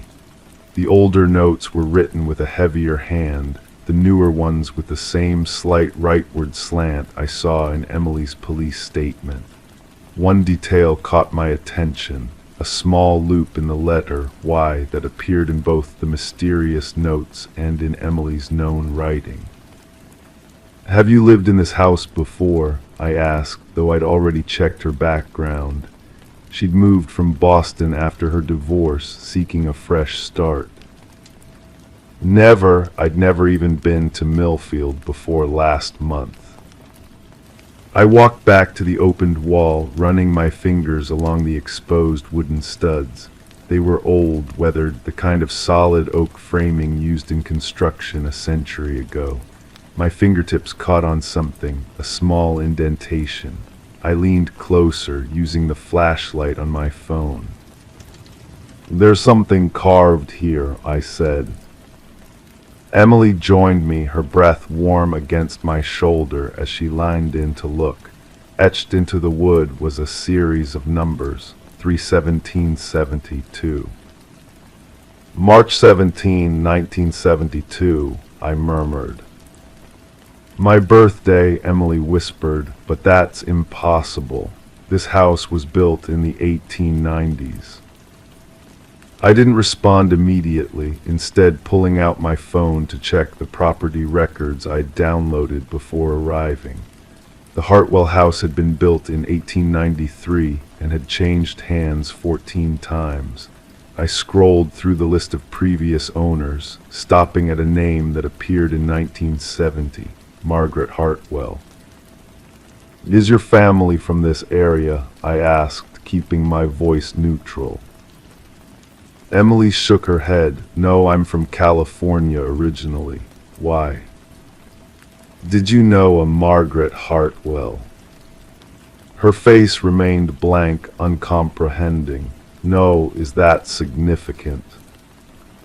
I turned my attention back to the notes spread across the bed. One, dated 2002, described a young girl finding a hidden compartment in her closet. I looked at Emily. "Did you ever find anything in your closet as a child?" The color drained from her face. "How did you?" She stopped, then continued more softly. "When I was 9, I found a box of letters in my bedroom closet, behind a loose panel. They were love letters to my grandmother." I nodded slowly, pieces beginning to align in my mind like a constellation taking shape. "Emily, did you ever try automatic writing, or use a Ouija board, anything like that?" She shook her head again, more vigorously this time. "Never. I don't believe in that stuff." I gathered the papers carefully, returning them to the folder. I think we need to look at the property records more carefully, and I'd like to talk to some of the previous owners if possible. 3 days later, I was sitting across from Martha Jennings, who had owned the house from 1982 to 1998. Her apartment in the Millfield retirement community was meticulously kept, with photographs of children and grandchildren lining the walls. "Oh, that old place," she said, her hands curved around a mug of tea. "Beautiful bones, but strange energy. My late husband never liked it much." "Did you ever experience anything unusual there?" I asked. "Voices, perhaps?" Martha's eyes, magnified by her thick glasses, studied me carefully. "Not voices, no, but sometimes I'd find things moved, or I'd wake up with the strangest feeling that someone had been watching me sleep." "Did you ever find any notes, writing that wasn't yours?" She set her mug down with a soft clink against the saucer. "How did you know about that?" My pulse quickened slightly. "What did you find, Mrs. Jennings?" "Notes about my children, their habits, their schedules. I thought someone was stalking us, but the police found nothing." She leaned forward. "The strangest part was that they looked like my handwriting, but I hadn't written them." I showed her one of the notes Emily had found, dated 1992. It described a graduation party for Martha's oldest son. Her hand trembled as she touched the paper. "That's my handwriting," she whispered, "but I never wrote this down. It's accurate, though, every detail." The following week was spent interviewing other former residents, diving into historical records, and consulting with a structural engineer. Piece by piece, a pattern emerged, one that defied conventional explanation. The east wall of the master bedroom had been rebuilt several times over the decades. Each time, the previous layer of drywall had been built over rather than removed, creating a space between the layers, a space where things could be hidden. But it wasn't until I found the diary of Margaret Hartwell, preserved in the Town Historical Society's archives, that the true nature of the house began to reveal itself. Margaret had been a troubled woman, according to local legend. Widowed young, she'd raised her daughter alone in the big house on Willow Street. Her diary entries grew increasingly erratic over time, filled with claims that she could hear the future whispering through the walls. In her final entry, dated March 16, 1972, the day before Emily's birth, she wrote, "The house has chosen its next voice. I can rest now." Margaret Hartwell was found dead the following morning, a pen still clutched in her hand, her final words scrawled across the wall beside her bed. "The room speaks through us. We are just the ink." I sat with Emily in her living room, the evening light casting long shadows across the hardwood floor. The folder of notes lay between us on a coffee table, a Pandora's box we were both reluctant to close. "So you're saying I'm somehow connected to this Margaret Hartwell, that we're both conduits for whatever is happening in this house?" Her voice was steady now, as if having an explanation, however implausible, was better than having none at all. "I'm saying there's a pattern here that spans generations," I replied carefully. "And yes, there seems to be some connection between you and Margaret. You were born the day she died. Your handwriting is remarkably similar to hers, and now you're both tied to this house, to that room." "But I've never even heard of her before this," Emily protested. "How could I be writing about things that happened to other people in this house, things that haven't even happened yet?" I had no answer that would satisfy either of us. In my years of investigation, I'd learned that sometimes the truth resists categorization. Sometimes it lingers in the spaces between what we know and what we fear. "What's going to happen now?" Emily asked, her fingers lightly touching the folder. "That depends on you," I said. "You could sell the house, move away. Many of the previous owners did eventually." "And if I stay?"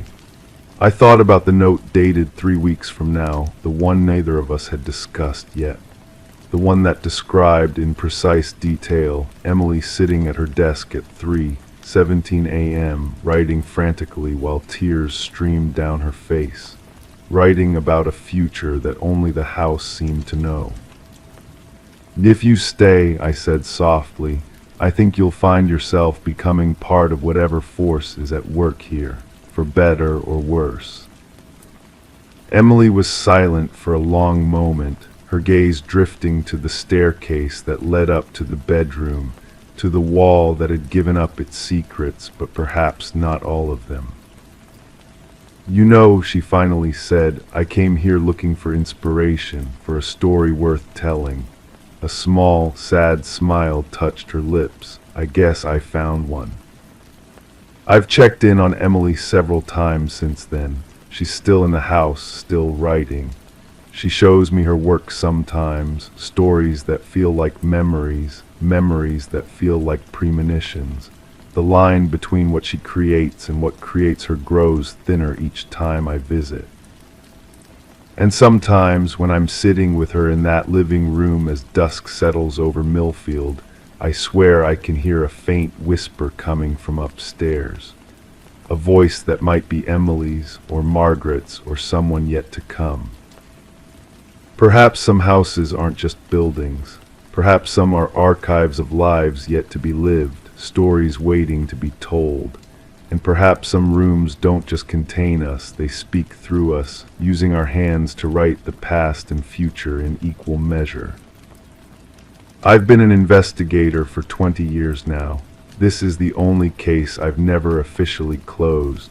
Some mysteries aren't meant to be solved, only witnessed. And some voices never stop speaking, long after the walls that contain them have crumbled to dust. Story 9. I remember the first time I walked into the Radcliffe mansion, the way the floorboards creaked beneath my feet like a whispering confession. The air hung heavy with the scent of old books and furniture polish and something else, something I couldn't quite place.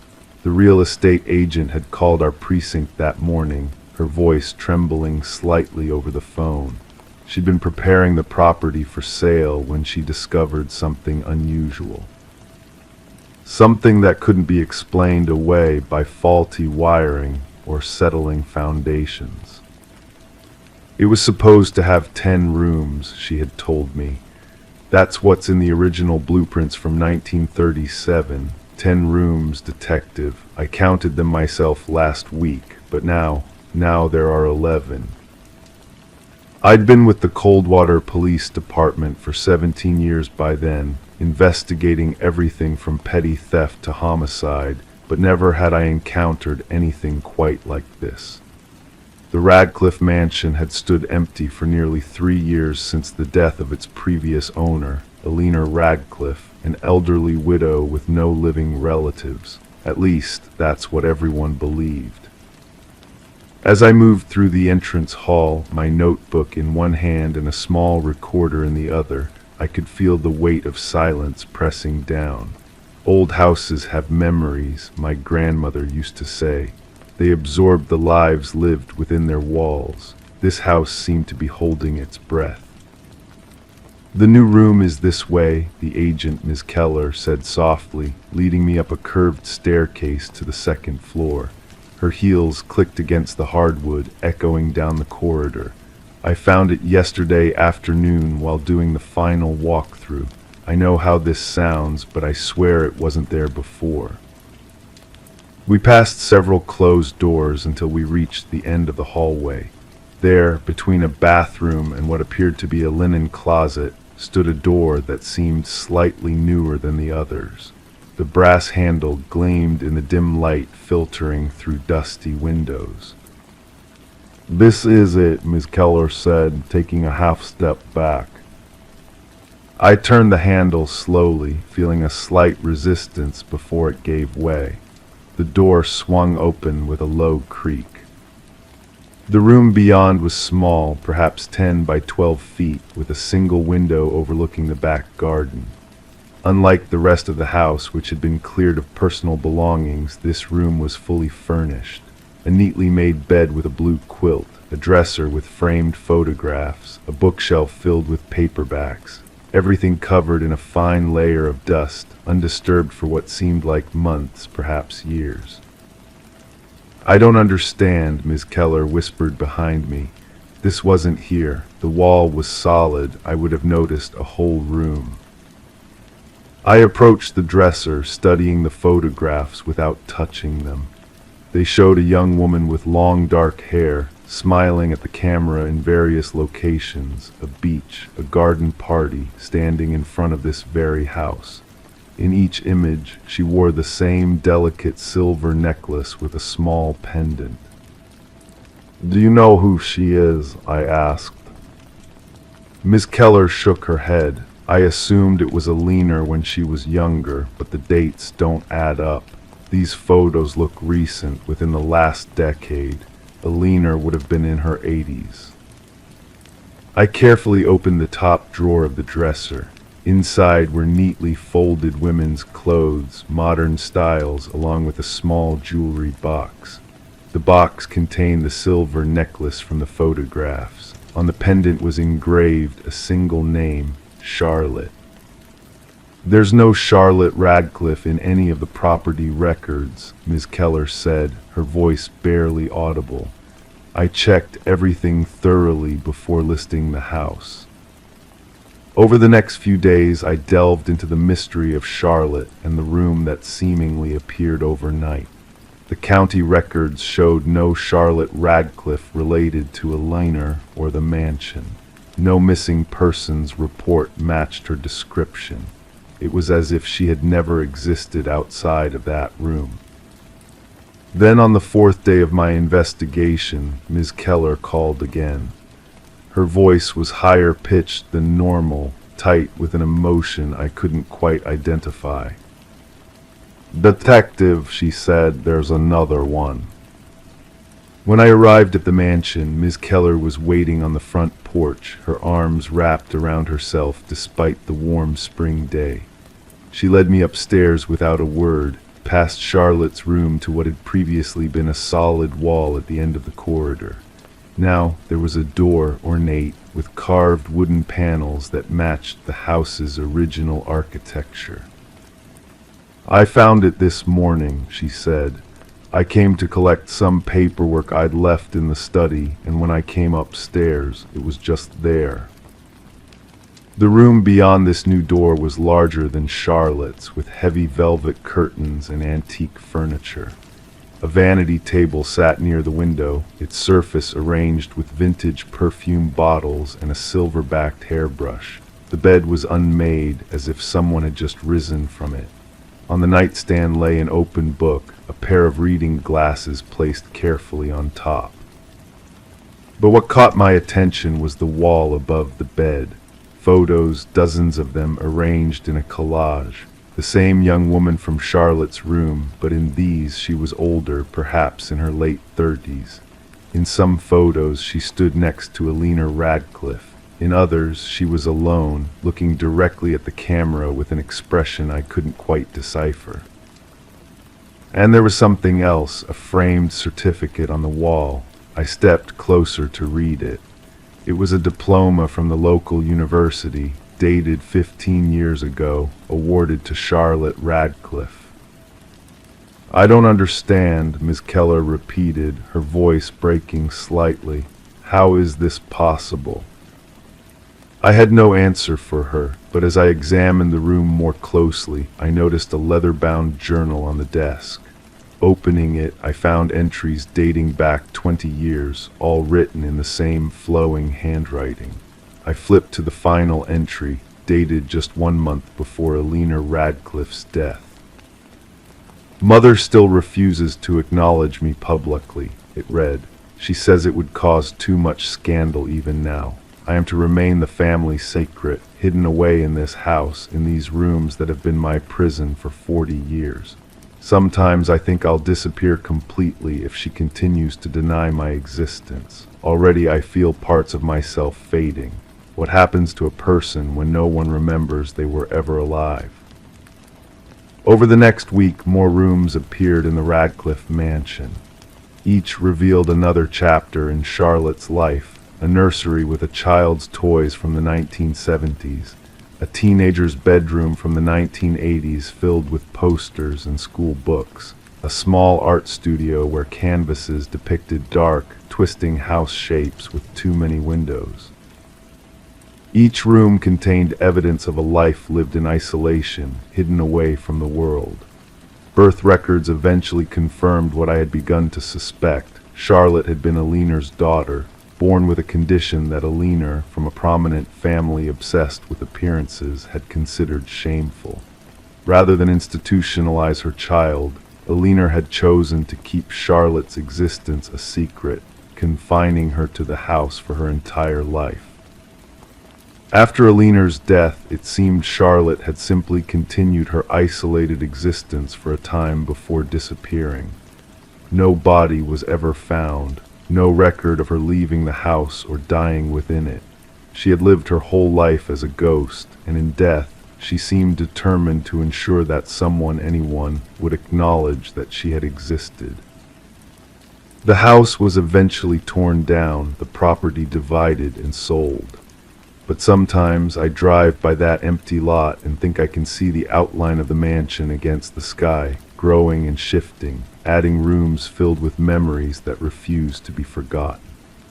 And I wonder about Charlotte, whether she found peace once her story was known, or whether she's still there, crafting new rooms, leaving evidence of her life for someone to find. Because that's the thing about secrets, they find ways to reveal themselves, even beyond death, even from within the walls of a house that was never supposed to have more than 10 rooms. Story 10. In the quiet of the night, a pocket dial disturbed the stillness, a mere echo of static and muffled sounds. The operator, on the verge of dismissing it as a glitch, froze as a voice broke through the chaos. A woman's voice, barely audible, whispered urgently into the void, "He's here." And then silence descended like a heavy shroud. The trail of the call led to an empty house, a relic abandoned to time's unyielding grasp. No traces of intrusion, no disturbances in the air. Yet in the kitchen, veiled by layers of dust, a phone perched on the counter, its screen softly glowing. The call had been placed mere minutes before. Detective Morgan Reed, haunted by the enigmatic whisper, replayed the message once more, her heart heavy with the weight of the unknown. The forsaken property once belonged to the Sullivan family, until a devastating fire tore through its west wing, prompting their departure. Since then the house stood deserted, a hollow shell of memories past. The caretaker, a faithful soul, swore by the house's solitude, claiming no soul had crossed its threshold in years. Background check on the number, Morgan inquired of her partner, Detective Walsh. Registered to Catherine Sullivan, the daughter, deceased for 3 years now in a tragic accident, came the reply. As Morgan gazed upon the phone nestled in its evidence bag, the pieces of the puzzle refused to align. A spectral connection between a departed soul and a dormant device, making calls from the sepulchral confines of an empty abode. The forensic team's scrutiny unearthed little of value. No fingerprints adorned the phone, save for indistinct smudges that defied identification. No footprints etched a path to or from the house, as if the call had materialized from the ether itself. The doors remained steadfastly locked, the windows sealed against the outside world. The recording, a mere 11 seconds of static, breath, and 5 haunting words, became the nucleus of their inquiry. Voice analysis affirmed a chilling truth. The whisper bore a resemblance of 98% to Catherine Sullivan's voice from bygone recordings. The timestamp, a cruel detail, pinpointed the call to the moment of Catherine's passing 3 years prior, down to the very minute. Morgan and Walsh delved into the recesses of Catherine's past, questioning those who once knew her. Her father, now remarried, wore an expression of genuine bewilderment. Her mother, a solitary figure in a small apartment, crumbled upon hearing the spectral message. "That's my Katie," she murmured. "She sounds so afraid." Catherine's former beau, Mark Jennings, painted an alibi for the night in question he twalled through a nocturnal hospital shift, his whereabouts corroborated by many witnesses and vigilant security cameras. The house stood desolate, a silent sentinel bearing witness to the inexplicable call. The enigma persisted, defying reason and resolution. The case stagnated until a call from Catherine's mother breathed life into the investigation. "I stumbled upon something in her belongings," she quivered. Katie kept a journal, the final entry. "You must see it." Within the journal's pages lay a damning chronicle of Catherine's relationship with Mark, a tender genesis spiraling into a vortex of control, isolation, and dread. The last entry bore a grim prophecy. "He's discovered my intentions to leave. His wrath knows no bounds. If harm befalls me, let it be known it was no accident." In the harsh glare of interrogation, Mark's facade withered. "You accuse me based on mere words scrawled in a journal," he spat, his bravado faltering. "That's no evidence. The records place you at the scene before emergency responders," Morgan countered. "How do you explain that?" A pallor washed over his features. "I was anxious when she failed to arrive. I set out to find her." "The crash transpired on a remote road. How did you pinpoint her location?" Morgan pressed further, his composure fractured. "I've told you I was concerned." A revisit to the accident site unveiled a grim revelation. Though Catherine's vehicle had long been removed, Morgan sanctioned a deeper probe. Beneath the earth, 20 feet from the crash site, lay Catherine's actual phone, the very device that had lain dormant in her parents' keeping. Forensic scrutiny of the buried phone unveiled a trove of deleted texts between Catherine and her sister on the night of her demise. "Mark has learned of my intentions to leave. He tails me in his vehicle. And later, he's driving me off the road, an unwilling puppet in his twisted game." Upon a fresh review of Catherine's autopsy photographs, the medical examiner discerned anomalies.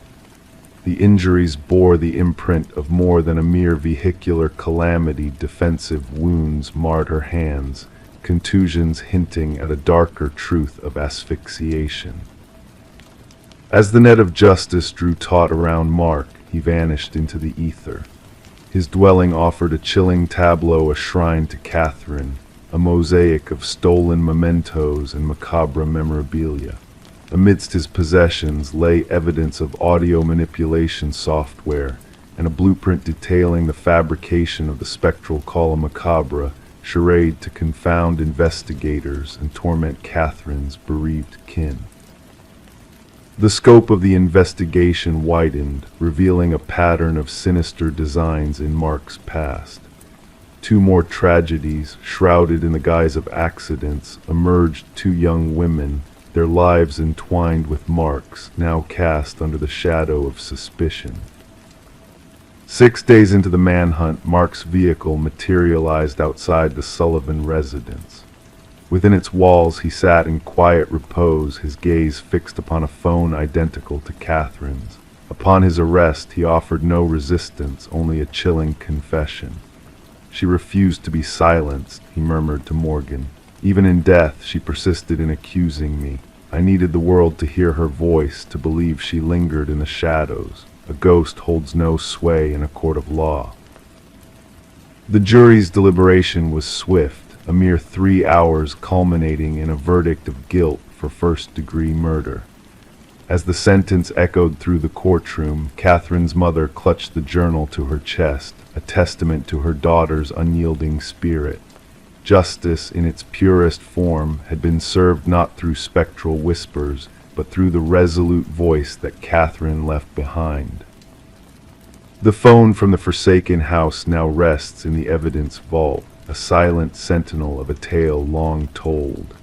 Whispers abound among the officers, tales of phantom rings piercing the stillness, though the phone's battery had long been removed. Catherine's legacy endures not as a spectral legend, but as a testament to the enduring power of victims to find a voice, even in the hush of eternity. Story 11, the aged library faced its final moments, destined to be razed to the ground. The workers, nearing the end of their task, stumbled upon an unexpected find, a hidden latch nestled within a dusty bookshelf. With a gentle push, the entire structure swung open, revealing a narrow passageway leading to a secret chamber.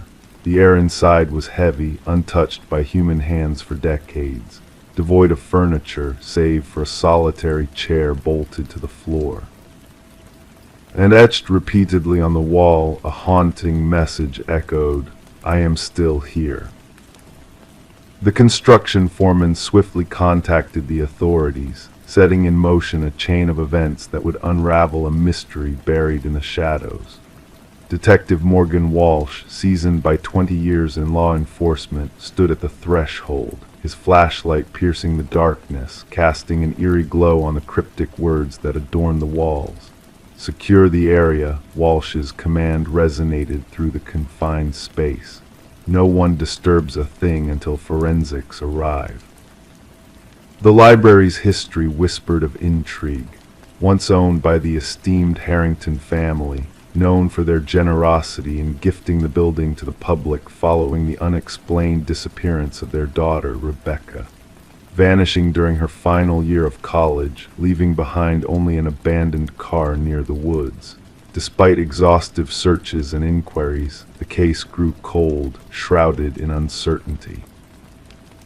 The prevailing belief hinted at a voluntary departure, but her family clung to a darker truth, one they could not articulate.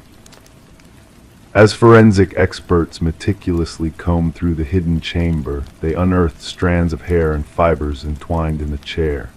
Traces of blood and skin cells lingered beneath the surface of the scratched walls. Initial analysis hinted at a young female presence. The chair was designed for confinement, the forensic analyst remarked, gesturing towards the aged leather straps and bolt holes. Whoever was held here fought with all their might. Walsh delved into the Harrington family's past, a thread that led him to a peculiar revelation.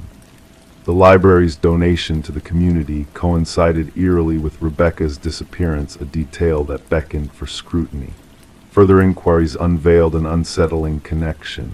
The contractor responsible for the hidden room's installation had strong ties to Maxwell Harrington, Rebecca's uncle and the family's patriarch.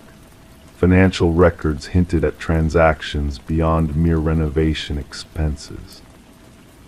Former library staff expressed shock at the discovery, none privy to the concealed space. An elderly librarian recalled Maxwell's solitary visits to that section after hours, his insistence on preserving its original state. Maxwell was adamant about that area remaining untouched, she recounted. He claimed its historical significance was unmatched. The investigation deepened with the confirmation that the DNA from the hidden room matched Rebecca's samples.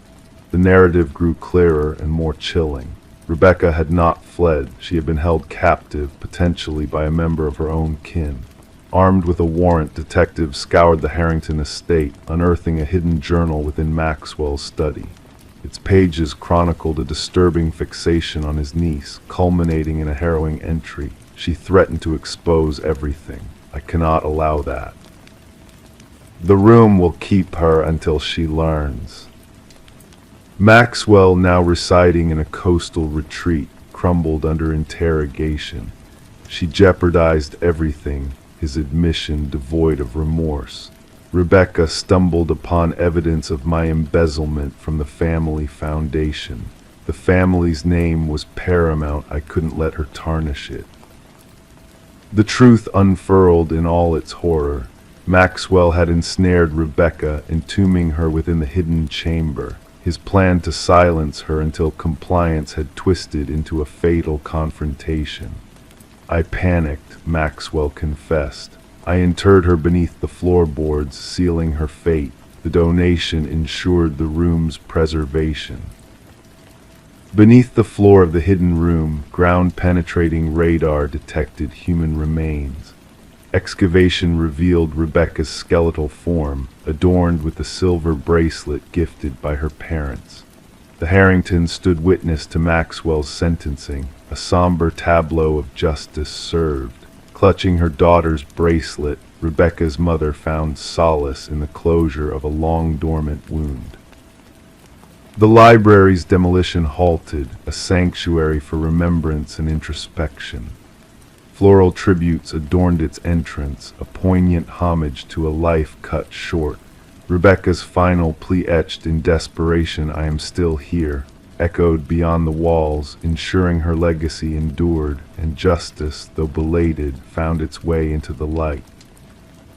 Story 12. In the dimly lit attic, concealed beneath a worn blanket, they chanced upon it. A porcelain doll, its delicate features weathered by time, with eyes of painted blue staring wide and unwavering. Sarah and Michael, a young couple who had recently acquired the Victorian house at auction, dismissed it as just another forgotten relic of the past. Little did they know, that night would mark the beginning of a haunting mystery that would entwine their fates with the house's troubled history. As they retired to bed, a subtle unease settled in the air, casting a weighty stillness over the room. Morning light revealed a chilling sight, the doll now perched at the foot of their bed, a silent sentinel in the shadows. Detective Rachel Winters, a keen investigator, was summoned to the scene on a crisp autumn morning where a macabre tableau awaited her. In the master bedroom, the female victim lay in a twisted pose, eyes wide with a frozen scream of terror. Nearby, the male victim seemed to have met his end in a desperate attempt to flee. The precision of their arrangement spoke of a sinister intention, a deliberate staging that sent shivers down the detective's spine. Each clue uncovered led to more questions than answers. Neighbors whispered of shadows dancing behind curtained windows and phantom laughter echoing through the night. The forensic team's discoveries only deepened the enigma, traces of antique fabrics, inexplicable handprints, and a chilling absence of any physical intruder. Delving into the property's dark past, Detective Winters unearthed a haunting tale of a doll maker whose creations held a sinister secret. Each victim had unknowingly trespassed upon a legacy of dark rituals and restless spirits bound to the house by threads of malevolence. The key to unlocking the mystery lay in a series of old photographs hidden within the attic's walls. Images frozen in time, revealing the dollmaker's eerie creations, including the very doll that now held Sarah and Michael in its grip. The doll, a conduit for malevolent forces, its presence a harbinger of doom. A distant relative's cryptic revelations hinted at a dark pact woven into the dollmaker's art, a macabre fusion of life and inanimate matter. The truth, elusive and chilling, pointed to a force beyond human comprehension, a malevolent entity bound to the doll's porcelain form. In the aftermath of inexplicable events, the case grew cold, the doll's disappearance leaving a void of unanswered questions. Detective Winters, haunted by the inexplicable events, chose to retire, carrying with her a silent burden of secrets too dark to share. The house passed to new hands, its attic left undisturbed, a silent witness to the shadowy legacy that lingered within its walls. Whispers of a spectral presence, of laughter in the night, persisted among the neighbors, a reminder of the darkness that dwelled within the hidden corners of the old Victorian house. Story 13. The gentle current whispered secrets as it meandered through the still morning. The water reflected the sky like a mirror, creating a serene and mysterious ambience along the shore. It was on this tranquil morning that the fisherman's eyes caught sight of something unusual, a suitcase bobbing silently near the edge of the water, almost blending in with the calm surroundings. At first glance, it appeared as if someone had discarded old clothes in the box, but as the fisherman approached, a peculiar stench filled the air, thick and suffocating. The suitcase was wrapped tightly in chains, its edges kissed by rust from its exposure to the elements. When the authorities pried open the case, what they discovered sent shivers down their spines. It was not clothes inside, but something far more sinister. Within the confines of the suitcase lay strands of hair, fingers frozen in a haunting grasp. And at the very bottom, a chilling note that sent a shiver down Detective Sarah Mercer's spine. This isn't the first. As Detective Mercer arrived at the scene, she observed the grim tableau with a sense of unease settling in her chest. The victim, a woman in her mid-30s named Catherine Walsh, lay before her, her dark hair now matted from the water, her once pale skin now marked by the touch of the river. The medical examiner worked meticulously, capturing every detail with precision before the body was gently removed from its watery grave. What struck Mercer most was not just the method of disposal, but the eerie care taken with the victim's appearance: manicured nails, freshly styled hair, and expensive clothing adorning her like a macabre display. "She wasn't killed here," Mercer murmured softly, her eyes fixed on the lapping waters. "She was prepared, showcased." Catherine Walsh, a successful real estate agent known for her high-end deals, lived a seemingly perfect life, divorced, childless, residing in an upscale neighborhood. Her colleagues painted a picture of a woman who was ambitious, meticulous, and fiercely private. Her sudden disappearance raised alarms, especially when she missed a crucial appointment that could have been her biggest commission yet. As the investigation unfolded, a chilling portrait of Walsh's life emerged. Her home, a pristine oasis of order and symmetry, held secrets within its perfectly arranged walls. But it was in her home office that a crack in the facade appeared, a slightly ajar drawer, revealing a leather-bound journal that hinted at a darker reality lurking beneath the surface.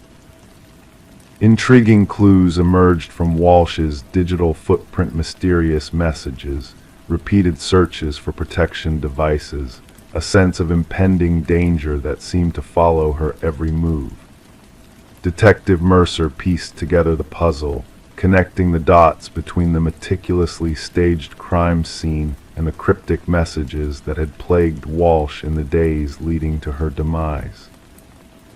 The breakthrough in the case came unexpectedly from a pawnshop owner who recognized Walsh's missing emerald necklace in the possession of a regular customer, Michael Linden, a quiet maintenance worker with a penchant for blending into the background. Surveillance footage revealed his eerie presence in Walsh's life, his calculated movements aligning with her absences. When Linden's apartment was searched, a chilling tableau of obsession emerged: walls adorned with photos of Walsh and other women, all captured in moments of vulnerability and unawareness.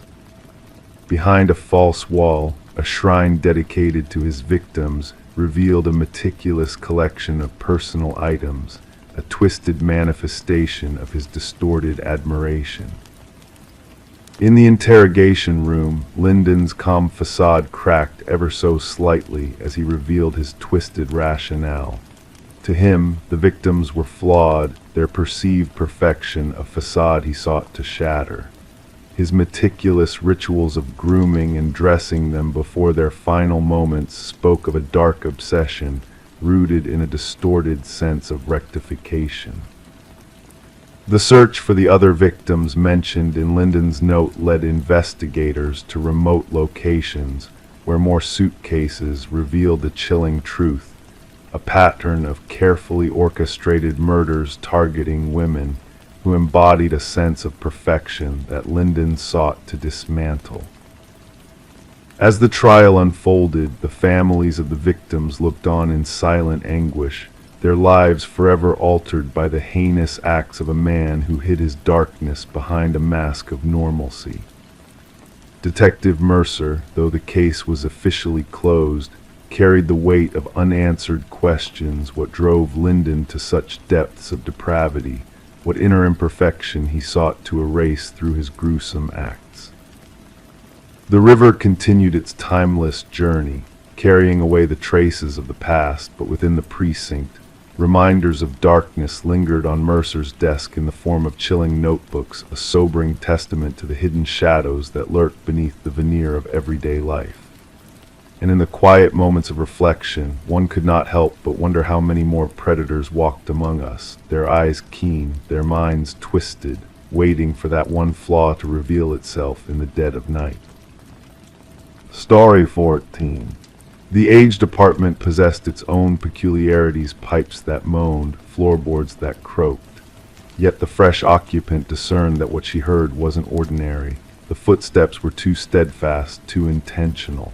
They emanated from above, deliberate and unhurried, but she resided on the highest level. One evening she summoned the courage to tap on the ceiling with a broomstick. The sound ceased, the silence lingered. Then a solitary knock reverberated from inside the ceiling. Sarah Coleman chose not to disclose the knocking incident to anyone. She convinced herself it was merely the structure settling, or perhaps a small creature that had found its way into the attic space.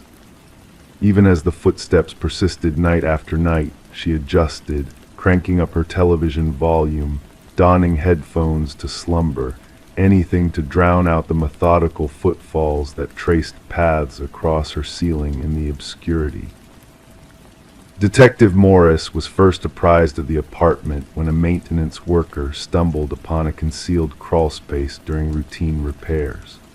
The worker had removed a segment of drywall in the hallway outside Sarah's apartment to remedy a water leak. Behind it, he stumbled upon a narrow passage that should not have existed as per the building blueprints. When he shone his flashlight inside, the beam illuminated a makeshift living area, food wrappers, water bottles, a soiled blanket, and a small notebook. The building superintendent promptly contacted the police. Detective Morris arrived with his partner, Detective Rivera, to find the maintenance worker pallid and trembling. "Someone's been dwelling in the walls," he kept repeating. "Someone's been observing." The notebook contained meticulous observations of Sarah Coleman, her routine, her guests, her dinner choices, her TV preferences, when she showered, when she slept. The handwriting commenced neatly but progressed into a frenzy towards the final pages, with peculiar symbols creeping into the margins. "The subject no longer responds to my cues," read the concluding entry. "She has opted to disregard me. No one disregards me." Forensics teams combed the crawl space and discovered fingerprints that did not match any records in any database. They unearthed an intricate labyrinth of passages integrated into the walls and ceilings of the building, some dating back decades as per structural analysis. The passages linked to 5 distinct apartments, but terminated in vantage points, minuscule openings camouflaged as fixtures or minor damage in only one, Sarah Coleman's. The investigative team interviewed current residents. None reported anything unusual beyond the usual apartment noises. Previous residents recounted a different tale. 3 prior tenants of Sarah's apartment recounted feeling observed or hearing inexplicable movements. One had relocated after a mere 2 weeks. None had spoken of their encounters, apprehensive of sounding paranoid. The breakthrough in the case emerged when forensics unearthed microscopic blood splatter in one of the crawl spaces. DNA testing linked it to Martin Weaver, a former resident who had vanished without explanation 4 years earlier. His family had filed a missing persons report, but the case had gone cold. He had resided in the apartment directly below Sarah's. Detective Morris revisited Martin's disappearance. As per neighbors, Martin had grumbled about noises above his apartment. He had confronted the tenant residing above him at the time, a reserved man named Edward who kept to himself. Shortly after, Martin disappeared. Edward vacated the premises the subsequent month, leaving no forwarding address. Investigators traced Edward's rental history and unearthed a pattern. He had resided in 6 diverse apartment buildings over 2 decades. In each scenario, he had requested top-floor units, formed few social ties, and eventually departed without notice. A neighbor from his 3rd abode recollected him as intense and recalled his frequent grievances about requiring silence. The investigators stumbled upon property records displaying that Edward had procured remote rural land. When they reached the location, they stumbled upon a cabin adorned with photos and notes. Snapshots of inhabitants from various apartment buildings, including Sarah Coleman and Martin Weaver. Maps of ventilation systems and structural weaknesses. Elaborate journals detailing observations of the specimens and preserving the habitat. In the heart of the cabin stood a corkboard with newspaper clippings, missing persons reports, 6 in total. All former apartment residents from buildings where Edward had resided. Deep gouges scarred the wooden floor beneath the board as if something weighty had been dragged repeatedly. Behind the cabin, cadaver dogs guided investigators to a freshly disturbed patch of soil. Excavation unveiled human remains, and then another burial site, and another. As forensic anthropologists commenced the somber task of identifying the victims, Detective Morris revisited Sarah's apartment building. The crawl spaces had been sealed off, yet residents still reported sporadic noises. Maintenance workers fitting new security systems stumbled upon an item tucked into a corner where the ceiling met the wall in the hallway, a small notebook, newer than the initial one discovered. The first page bore only one line: "They found my old nest, but not my new one." The script matched the previous notebook. The final page showcased a rudimentary sketch of Sarah's apartment layout with a fresh passage marked in crimson, and a date for that night. Officers hastened to evacuate Sarah, yet found her apartment deserted. Her phone rested on the kitchen counter. Her television remained on. Her shower was running. In the bathroom, steam fogged the mirror. As it dissipated, a message materialized, inscribed by a finger on the glass: "Look up." The ceiling panel above the shower had been removed. The manhunt for Edward persists. Investigators have identified him as Edward Mercer, former construction worker specializing in renovations. His insight into building structures had enabled him to craft his concealed network of observation points and passageways. Thermal imaging scans of Sarah's building disclosed no evidence of current habitation within the walls. Sarah Coleman remains missing. Her case has been tied to similar vanishings across multiple states. Authorities have issued cautions to apartment building managers concerning unauthorized modifications and hidden spaces. The specter that haunts Detective Morris most is not the graves or the journals or even the photographs of unwitting residents. It is the image of Sarah, night after night, hearing those footsteps overhead in an apartment lacking an upstairs neighbor. The footsteps that ceased when she tapped, and then tapped back. Sometimes at night, alone in his own residence, Detective Morris finds himself gazing up at his ceiling, listening, waiting, and pondering who else might be listening too. Story 15. She entered through the front door, dust dancing in the stagnant air. The abandoned house exuded an eerie stillness, its peeling walls and draped furniture frozen in time. However, there was a peculiar aspect to this place that set it apart from the ordinary its doors. Each doorway seemed to defy logic, leading her back to the same parlor no matter which path she chose. A perplexing maze with no escape except for the entrance she had crossed. But when she turned to retrace her steps, the front door had vanished into thin air. The mysterious aura of the house intensified when Morgan Pierce's lifeless body was discovered, transforming the Victorian relic into a crime scene shrouded in shadows. Detective Sarah Lind stood at the threshold, observing forensic experts moving silently through the dimly lit rooms like phantoms. Once a mere curiosity for locals, the house now held secrets darker than any urban legend. The initial assessment suggests she passed away around 3 days ago, the medical examiner murmured, his voice barely audible. The cause of death appears to be asphyxiation. Morgan was found seated in an antique chair in the parlor, her posture serene as if expecting a visitor.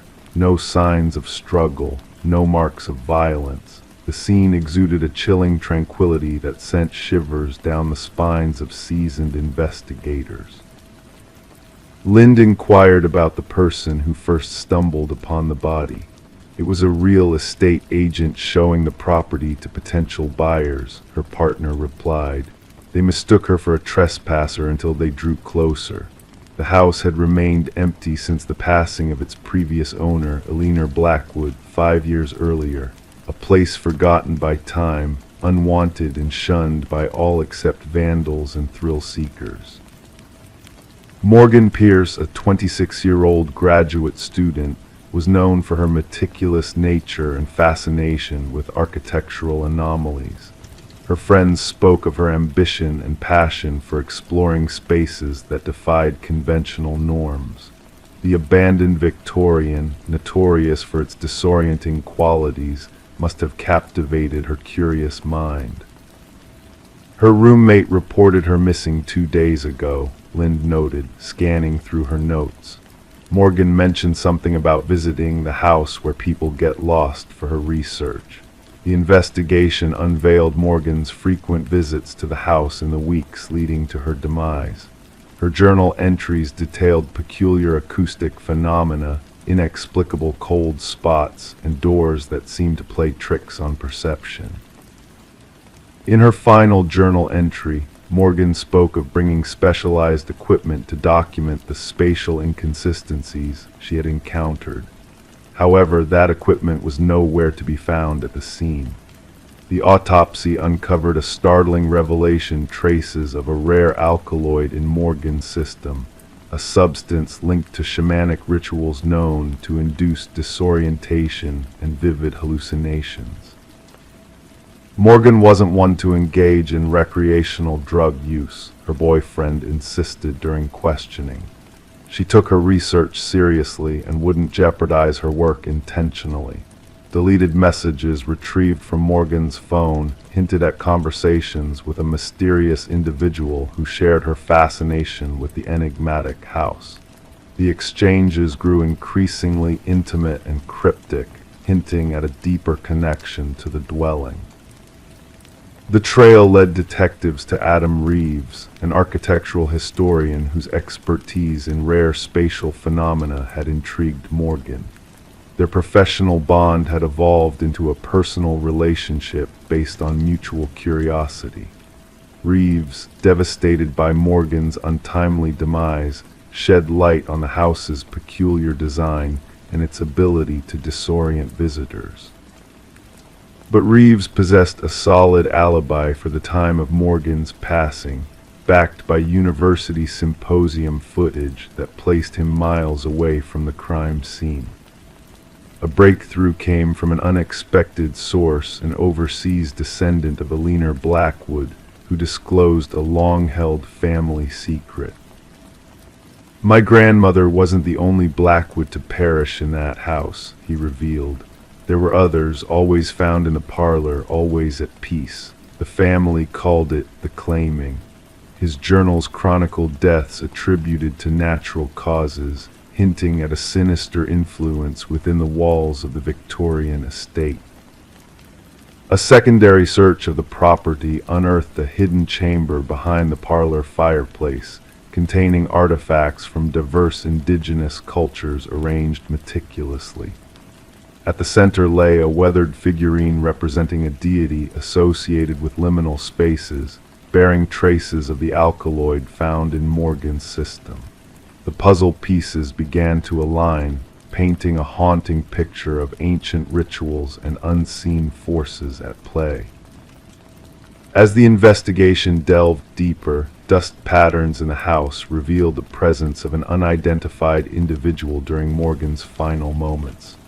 Partial fingerprints, distinct from Morgan's or any known visitors, lingered on the doorknobs like ghostly imprints.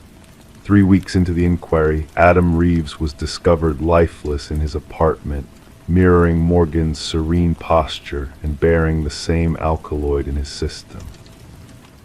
Clutched in Reeves' hand was a key that unlocked the hidden compartment in the Victorian house, a tangible link between the enigmatic deaths.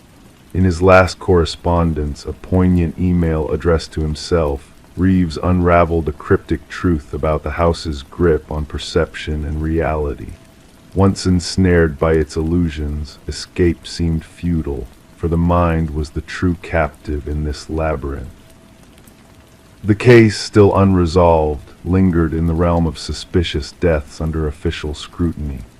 The condemned Victorian estate stood guarded, its secrets buried beneath layers of history and mystery.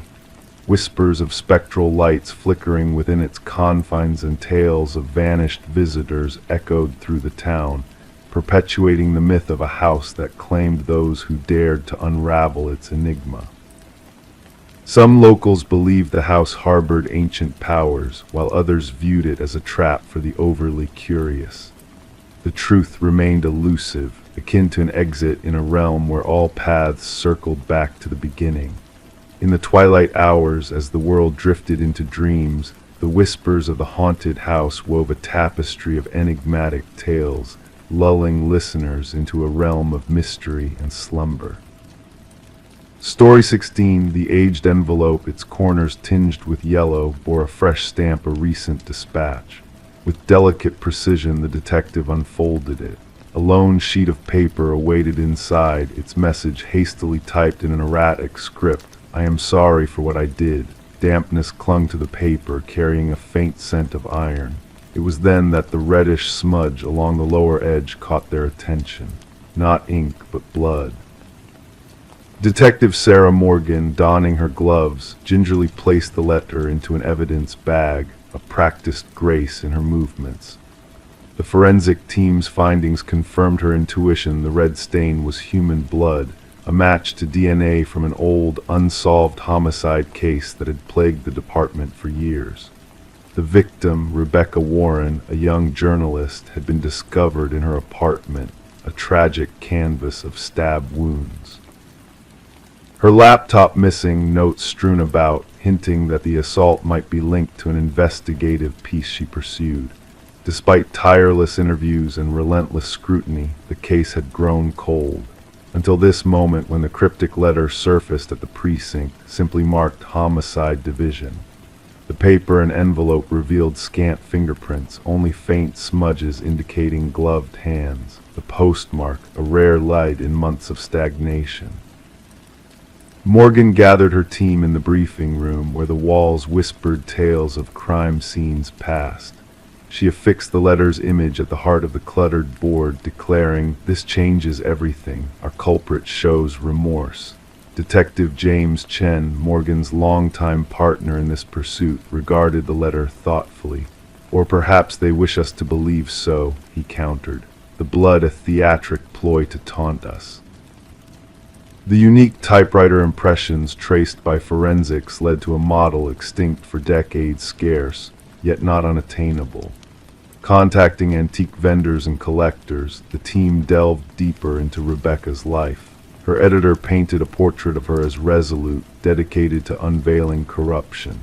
Her final assignment delved into a prominent family entangled in local politics, torn asunder by a contentious inheritance dispute after the patriarch's passing. In their revisit, the detectives encountered Rebecca's boyfriend, Michael Barnes. Once grief-stricken and alibi-clad, subtle shifts now danced in his demeanor, furtive glances, trembling hands. Rebecca spoke of being followed, he confessed. I dismissed it as paranoia, a misstep on my part. While this lead unraveled, a second letter materialized, bearing the same typewriter's imprint, the same blood. Its contents extended. She delved too deeply into the family secrets, the inheritance. What befell the old man? It was never my intent for matters to escalate. The trail led to the mansion of the deceased patriarch, where the eldest son, Richard, resided amidst a trove of antiques, including vintage typewriters. His responses, polished and scripted, raised suspicion. Breakthrough dawned as trace fibers on the envelopes linked to custom stationery exclusive to the family's youngest daughter, Eleanor. Upon interrogation, Eleanor unveiled Richard's request to borrow her stationery weeks prior. A search of Richard's abode unearthed a concealed chamber housing incriminating artifacts, clippings of Rebecca, surveillance stills, and a vintage typewriter akin to the one in question. Blood analysis confirmed Rebecca's essence on the typewriter. Unforeseen was the financial link between Richard and Michael, unveiled through bank records showcasing sizable transactions predating Rebecca's demise. Confronted, Michael crumbled. Rebecca unearthed evidence of Richard's foul play in his father's demise, he confessed. I relayed her findings, believing it would deter her pursuit. I never envisioned her death. Eleanor surfaced with a clandestine recording capturing Richard and Michael plotting Rebecca's fate. Richard's voice damning. She must be silenced permanently. Richard's bid for escape culminated in his arrest. The prosecution wove a narrative around the letters, the typewriter, the monetary exchanges, and Eleanor's recording. Michael, striking a pact, testified against Richard. At trial, Richard maintained innocence, casting Michael as the sole malefactor framing him. Evidence, however, spoke volumes. A swift guilty verdict rendered by the jury sealed Richard's fate. As he was led away, shackled, Detective Morgan approached Rebecca's kin in the hushed courtroom. No solace could mend their loss, yet the verdict offered a semblance of peace. The blood-stained letters lay ensconced in evidence, a stark reminder that even the most meticulous schemes leave traces. Remorse, whether genuine or strategic, oft unveils the downfall of those who deem their crimes flawless. Rebecca Warren's case etched itself as a beacon in detective lore, teaching that breakthroughs may arise not from technology's marvels, but from a weathered typewriter and the weight of guilt bearing down on a killer's soul. Story 17, The Enigmatic Mimic. She cleared the mist from the mirror, gazing at her reflection. Yet an unsettling feeling crept in. Her features appeared normal, her attire unchanged. But the longer she peered into the glass, the more a sense of unease enveloped her. A flicker caught in the corner of her eye, a motion not of her own making, and when she turned away, her reflection remained motionless, observing. Rebecca Thorne's enigmatic journey commenced in that eerie moment within her bathroom. What unfolded would baffle investigators and linger in the community's consciousness for years to come. Residing solo in a modest apartment within a tranquil suburban enclave, Rebecca was seen by friends as meticulous, introverted, a woman who kept to herself while maintaining amiable relations with her neighbors. Her occupation as a data analyst for a medium-sized firm shaped her life with routines and exactitude. None would have predicted she would be at the core of one of the most perplexing criminal puzzles of the era. The initial signs seemed trivial. Rebecca noticed minor displacements of objects in her home, nothing missing, just rearranged. A mug shifted to another shelf, books shuffled, her toothbrush misplaced. She brushed off these anomalies as mere lapses, a result of prolonged hours under harsh lights, poring over spreadsheets until her vision blurred. Detective Marion Shaw received the initial complaint when Rebecca, after enduring weeks of such disturbances, finally reached out to authorities. The initial evaluation, no evident crime, possibly a matter for mental health services rather than law enforcement. Shaw documented the issue but filed it among the stack of non-urgent cases. There was no concrete evidence, Shaw later recounted. No signs of forced entry, no missing items, just a woman sensing something amiss in her abode. The pivotal moment arrived with the incident in the bathroom mirror. During her second interaction with the police, Rebecca recounted it vividly how her reflection appeared to move independently, how she felt under surveillance even in solitude. This time she had proof, a self-installed security camera pointed at her front door. The footage unveiled something that sent shivers down even the most seasoned officers' spines. The grainy video depicted Rebecca leaving for work in the morning. Yet 20 minutes later, someone identical to Rebecca used a key to enter her apartment. Forensic analysts scrutinized the footage for signs of tampering or digital manipulation. None were found. The individual entering mimicked Rebecca's movements, attire, even carrying her distinctive leather bag. However, according to timestamps from her workplace's security system, Rebecca had already swiped into her office across town. "We're facing a doppelganger scenario," Detective Shaw informed her superior. "Someone who has meticulously studied Ms. Thorne and can replicate her with uncanny precision." The probe intensified. Fingerprints in the apartment matched solely Rebecca's. No foreign DNA was unearthed. Neighbors reported nothing out of the ordinary, just Rebecca's routine comings and goings. One neighbor, Mrs. Keller, mentioned greeting Rebecca upon her return one evening without receiving a response, a behavior she found atypical but not alarming. Rebecca commenced documenting the disturbances in a journal. Minor alterations in her home escalated. Food she didn't recall eating vanished from her fridge. Her computer displayed searches she hadn't initiated. Most chillingly, she stumbled upon photos on her phone selfies resembling her, yet captured without her memory. In some, her expression seemed subtly askew, the smile too broad, the eyes excessively intense. "I feel like I'm losing my mind," she confided to Detective Shaw during their third meeting. "Or perhaps someone desires me to believe so." The breakthrough arose when investigators discerned a pattern in the security footage.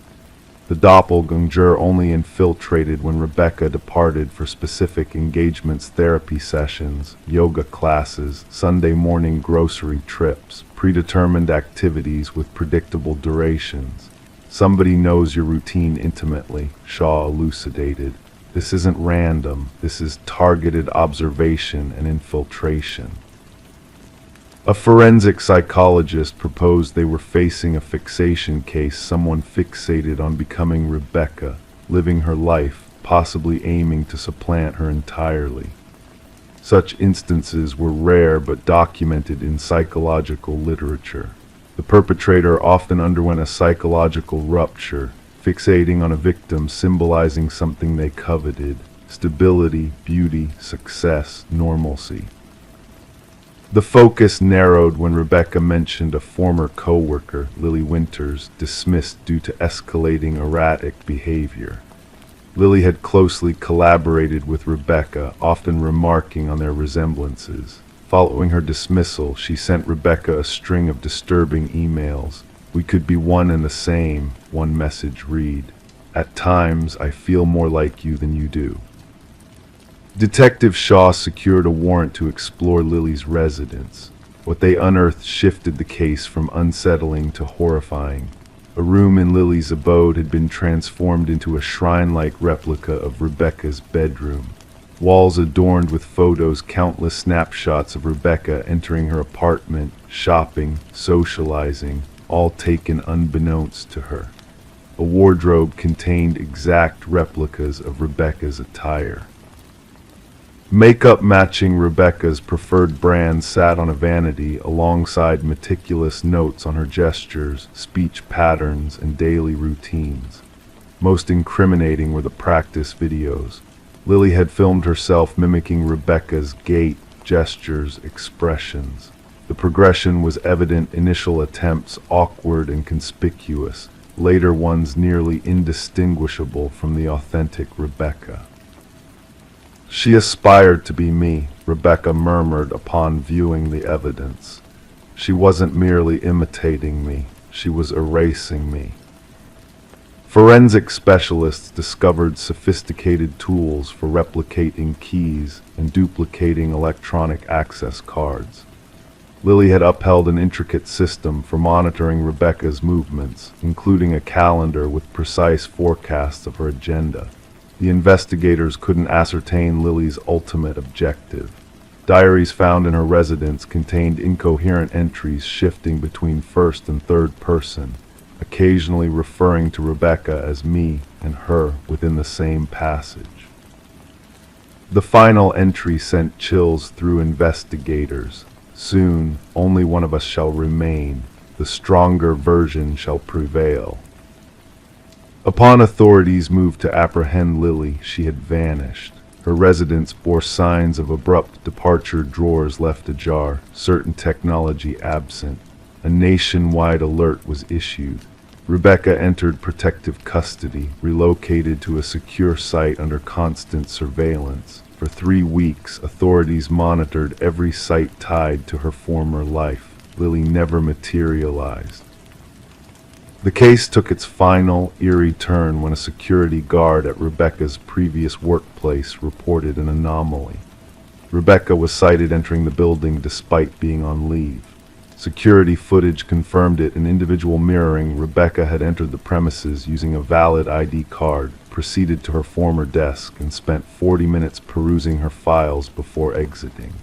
Rebecca, safeguarded in a monitored safe house, couldn't have been at the office. The implications crystallized. Lily hadn't fled, she had made her move. She was now assuming Rebecca's identity, stepping into her existence while the genuine Rebecca remained in seclusion. The case remains officially unresolved. Lily Winters evaded capture. Rebecca Thorne never reclaimed her former life, crafting a fresh identity in an undisclosed location. Detective Shaw keeps a photograph on her desk, 2 women strikingly similar.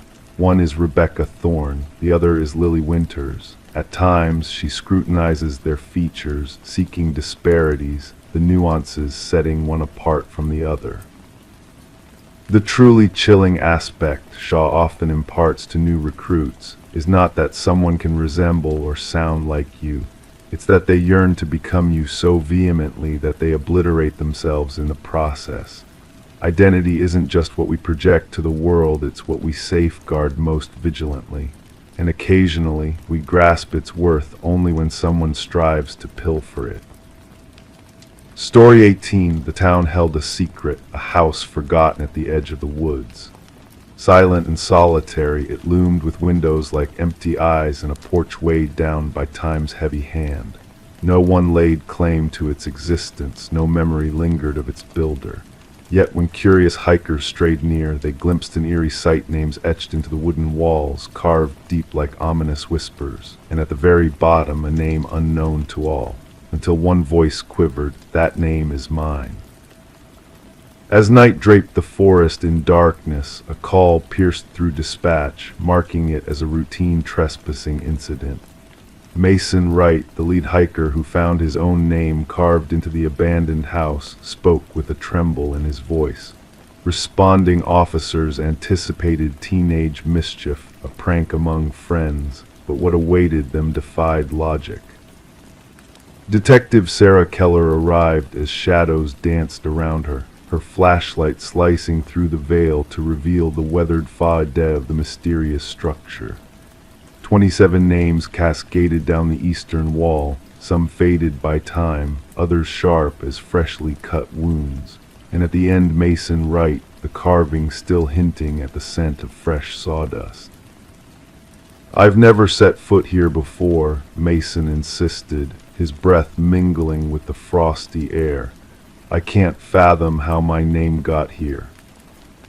The investigation unfurled, unraveling the chilling truth behind each name. Every soul listed had vanished over the span of 4 decades, lost to the woods while hiking alone. Some cases chilled to the bone, others lingered as open wounds, but all shared a haunting similarity, their disappearances shrouded in mystery.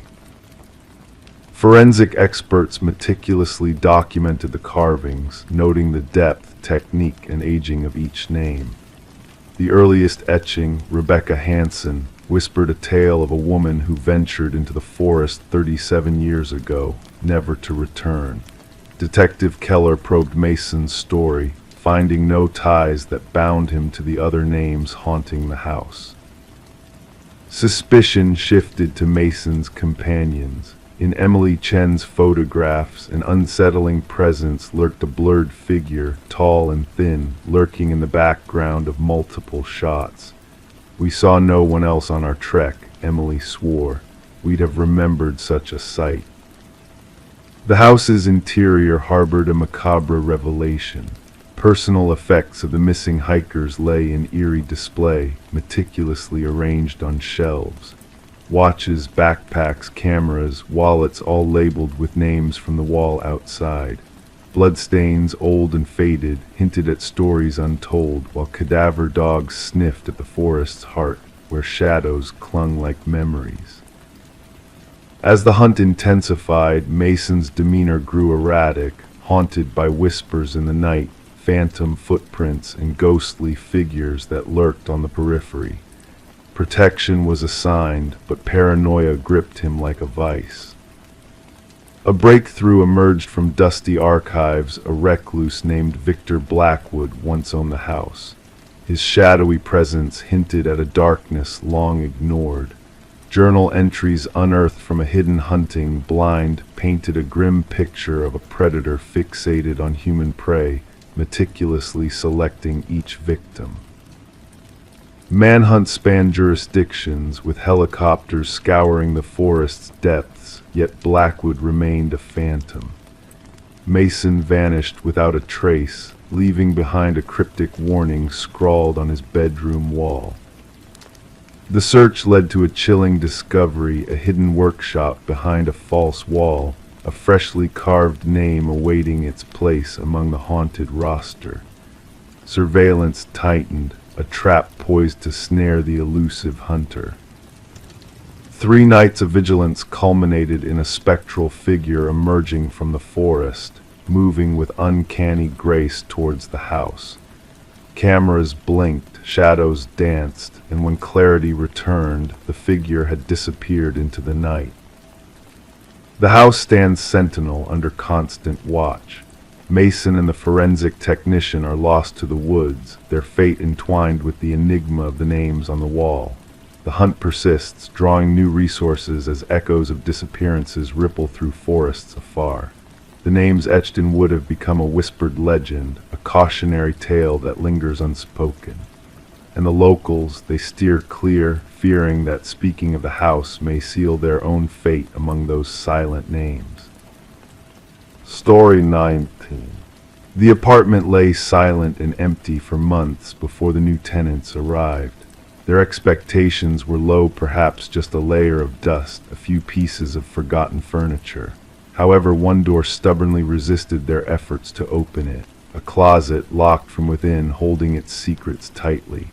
When the landlord finally pried it open, the tenants braced themselves for old coats or discarded items, but what they discovered chilled them to the core.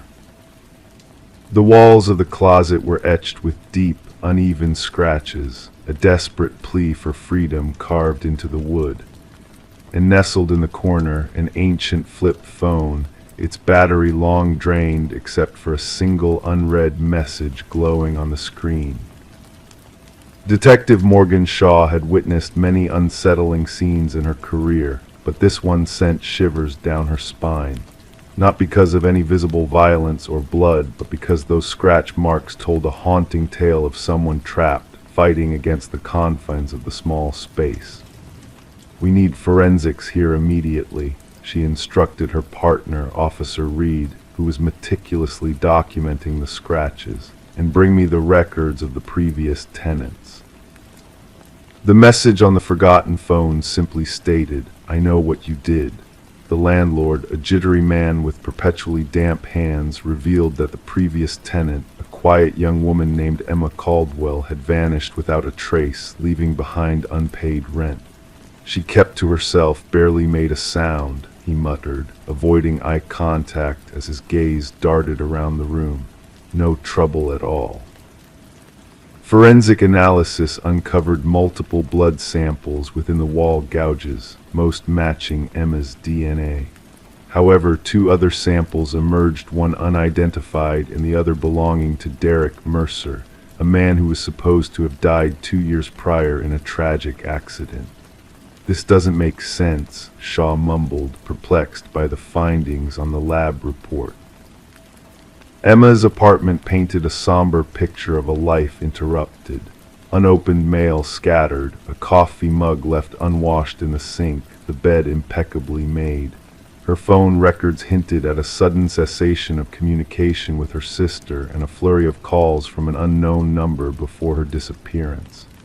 The sister mentioned a mysterious boyfriend, Officer Reed relayed. No name, just described as intense and private. Surveillance footage captured a pivotal moment a night when Emma entered her building, followed by a shadowy figure in a baseball cap, purposefully avoiding the gaze of security cameras. The breakthrough arrived when partial fingerprints matching Derek Mercer were discovered on the closet's inner doorknob. He staged his death, Shaw concluded. But why, and what was his connection to Emma? The unidentified DNA sample led them to another case of a missing person, Lynette Porter, who had vanished 3 years earlier. Her description aligned with a woman seen visiting Emma's apartment on multiple occasions. Through meticulous review of traffic cameras, a vehicle registered to Mercer's mother, with a driver resembling Derek, was frequently spotted near Emma's residence. The investigation unraveled a web of horror at a secluded property owned by Mercer's family. Behind imposing basement doors, they unearthed Lynette Porter alive yet emaciated, enduring conditions reminiscent of Emma's imprisonment. "He made me witness," Lynette's voice trembled, "said I needed to learn the fate of girls who tried to escape." Mounting evidence laid bare Mercer's fixation on dominance journals chronicling his obsession, photographs of women resembling Emma and Lynette, and damning footage of Emma being coerced into the closet. "She thought she could expose us," his voice echoed in the recordings. "No one reveals my secrets." The hunt for Derek Mercer spanned jurisdictions, while forensic psychologists pieced together a chilling profile of a man who derived pleasure from inflicting suffering, relishing in the eradication of hope within confined spaces. Upon his arrest at a bus terminal, Mercer clutched a new identity and a ticket to an unknown coastal destination. In his possession, duct tape, a hunting knife, and a newspaper clipping detailing Emma's disappearance. During interrogation, Mercer maintained an eerie composure. "She sent that message herself," he asserted, referring to the phone. "She sought rescue, but she didn't merit salvation."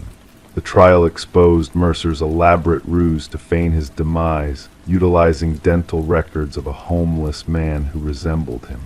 For years, he lurked in anonymity, targeting women resembling his initial victim.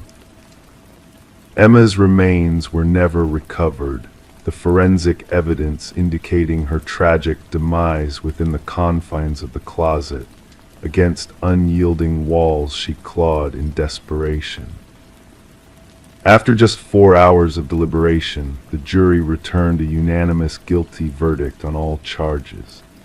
As the judge pronounced a sentence of life imprisonment without possibility of parole, Mercer's lips curled into a faint smile, as if the verdict aligned with an enigmatic logic known only to him.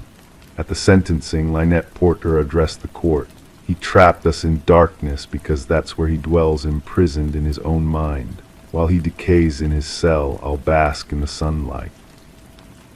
The case prompted a paradigm shift in missing persons investigations, emphasizing the scrutiny of relationship dynamics and rental properties. Detective Shaw preserved the closet door from Emma's dwelling in her office, a poignant reminder that the most harrowing crime scenes aren't always drenched in blood, but in the frantic marks of a soul battling for survival. Story 20. The realtor's listing made no mention of a basement. The blueprints revealed no trace of it. But when the family peeled back the worn carpet, they uncovered a hidden door. An ancient, rusted handle beckoned to them. It took 3 of them to wrench it open. Stale air, thick with the scent of damp earth, enveloped them as they descended the steps into darkness. Anticipating storage space, they were met with a solitary chair beneath a swaying light bulb. And on the wall behind it, a chilling array of photographs depicting them. The Mercer family had settled into the suburban abode during the cold grip of winter, charmed by its aged facade and creaking floors.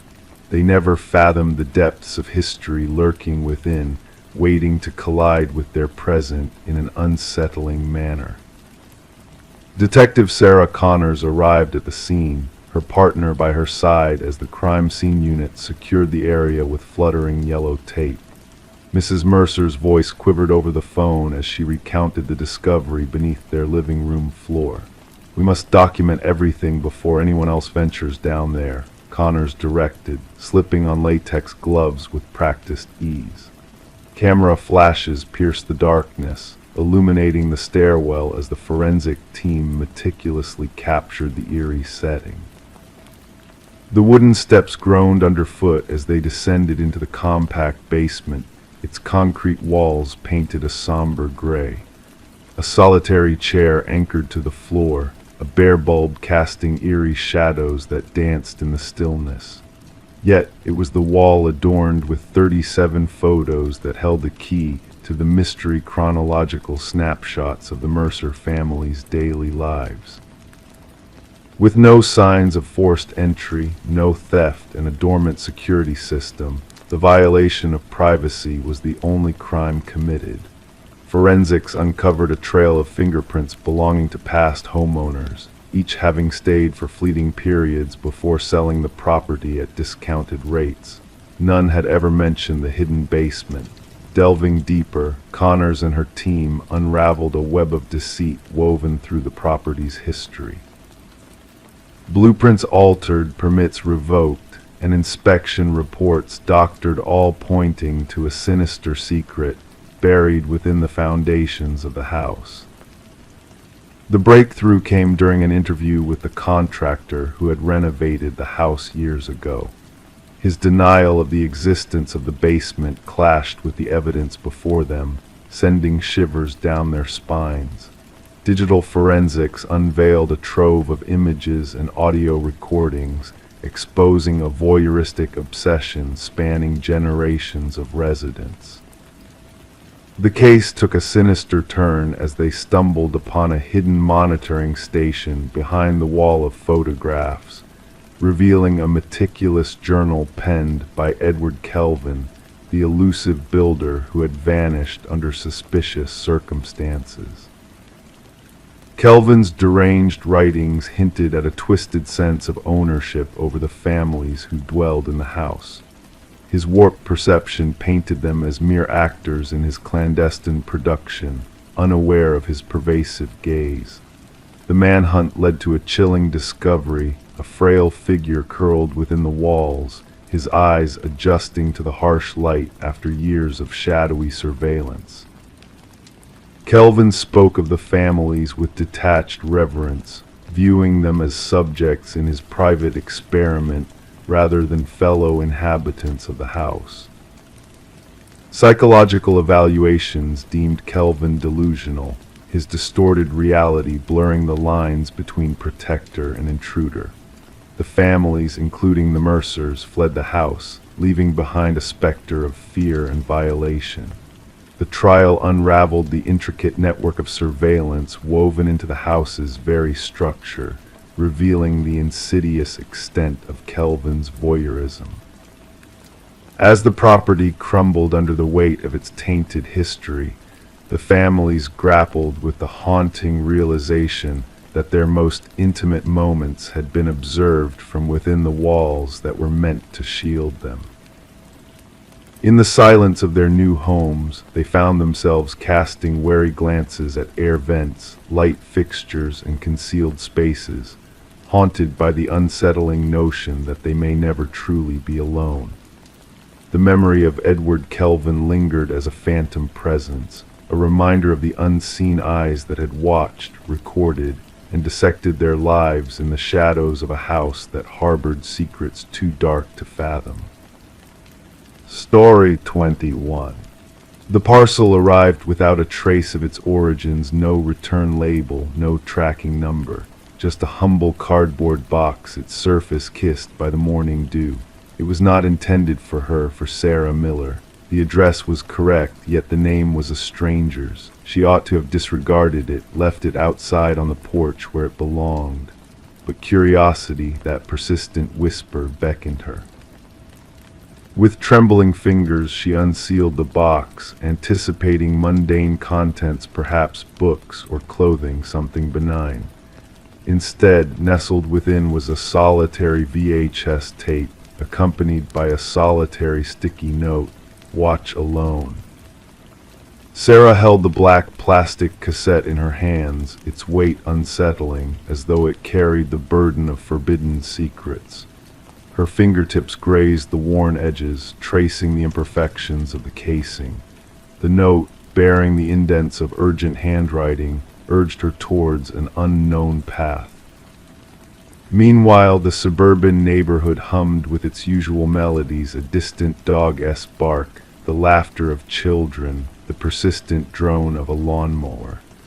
Unaware, life continued its steady rhythm, while Sarah stood at the precipice of uncertainty.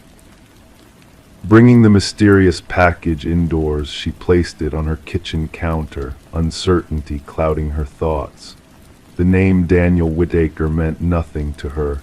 In her 4 years at the house, she had never encountered mail addressed to such a person. The previous occupants, the Johnsons, had long departed, leaving behind a legacy of silence. Curiosity wrestled with unease as Sarah glanced at her aging VCR, a relic of nostalgia. There was something about the tape that called to her an enigma shrouded in black plastic. Against her inner voice of reason, she inserted the tape into the machine. Static danced on the screen at first, a muffled whisper that slowly sharpened into focus. A dimly lit room materialized, bathed in the glow of a solitary lamp. The camera angle was askew, as if hastily positioned. A man sat in a wooden chair, his features obscured by shadows. "My name is Daniel Whitaker," his voice resonated, quiet yet resolute. "If you are watching this, they have found you, and they will find me as well."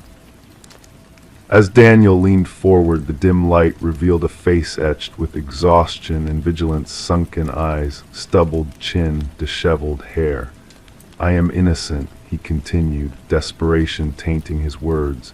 "I need you to believe that. They framed me, planted evidence. The world thinks I am a killer, but I am not." The camera trembled as Daniel adjusted it, unveiling the stark surroundings, bare walls, minimal furnishings, a transient shelter for a man on the run. "They set me up. The police report will spin lies of a connection between me and Catherine Walsh, of a violent altercation. None of it is true. I never knew her until her face graced the headlines, lifeless, murdered in her own home. And my DNA, my fingerprints, they were there, a damning trail leading to my door." Detective Eliza Ramirez scrutinized the identical VHS tape on her desk, the fifth in a series of cryptic messages from the elusive Daniel Whitaker, a man marked as the prime suspect in Catherine Walsh's death. A man who had vanished into the shadows the day her body was discovered. Initially, the Walsh case had seemed straightforward, an ambitious woman, silenced in her prime. But the arrival of the tapes unfurled a tapestry of deception and intrigue. The tapes complicate matters, Ramirez murmured into her recorder, her voice a whisper in the silence of her office. Whitaker dances on the edge of truth and fabrication, a precipice where justice wavers. The investigation took a sharp turn upon unearthing Catherine Walsh's involvement in a whistleblower case against PharmaCorp, a pharmaceutical giant entangled in a web of deceit. Walsh had uncovered discrepancies in clinical trials, evidence of a cover-up surrounding a hazardous drug. She was a threat, a former colleague divulged in hushed tones to Ramirez. Catherine held the proof of PharmaCorp's malfeasance, documents that could topple empires, and then she was silenced. Ramirez noticed the shadows cast by the evidence, an immaculate DNA trail, witness testimonies scripted with precision, surveillance footage tainted by corruption. As the pieces aligned, a sinister narrative emerged, one of power and betrayal. 3 days later, Sarah Miller received a second parcel. Within its confines lay a trove of incriminating documents, clinical reports, internal communications, a damning trail that vindicated Catherine Walsh's crusade. The tide shifted, revealing a labyrinth of deceit that ensnared the innocent and shielded the guilty. Collaborating with recipients of the enigmatic tapes, Ramirez pieced together Whitaker's odyssey, an IT specialist unwittingly embroiled in a conspiracy beyond his comprehension. They watched her, Whitaker disclosed in a subsequent tape. I saw the orders, the surveillance. They knew Catherine was a threat, a voice they sought to silence, and then they turned their gaze upon me. The truth inched closer as Sarah Miller detected a crucial detail in her tape, a reflection that led to a storage facility. Inside Unit 217, revelations awaited, a journal chronicling Whitaker's ordeal, the original evidence that sealed Walsh's fate, and meticulous plans of deception penned by PharmaCorp's head of security and architect of falsehoods. Justice tiptoed in, not with a thunderous arrest, but with the quiet resolve of undeniable proof. Executives trembled, the head of security capitulated, and a dangerous drug faced its reckoning. Daniel Whitaker emerged from the shadows, a specter of injustice exorcised. In a fleeting encounter with Sarah, he pondered the whims of fate. "Why you?" she inquired, the question lingering in the evening air. "Why send it to me?" His gaze met hers, a reflection of turmoil and resilience. The algorithm chose blindly, seeking souls untainted by the web of deceit, people who would trace their own path amidst the chaos of lies. Two strangers, bound by circumstance, stood in shared silence, grappling with the fragility of truth and the tyranny of manufactured narratives. Sarah broke the quietude. The wrong address led us to the right destination. The VHS tapes, relics of a clandestine journey, bore witness to a truth unveiled in unexpected packages, cloaked in anonymity, awaiting the curious souls willing to unravel their mysteries. Story 22. She had a desire to freshen up the nursery before the little one arrived.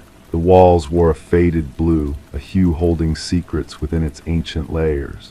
Painting over with white, something unexpected emerged, letters faint at first, then becoming distinct and legible. A message hidden beneath the surface. "Don't let it hear you." A shiver ran down her spine.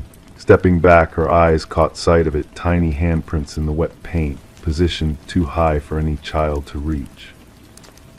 This discovery in the nursery of the Morgan household marked the commencement of what would later be known as the Whispering House case. The young couple had bought the Victorian-style home just months earlier, lured in by an unbelievably low price.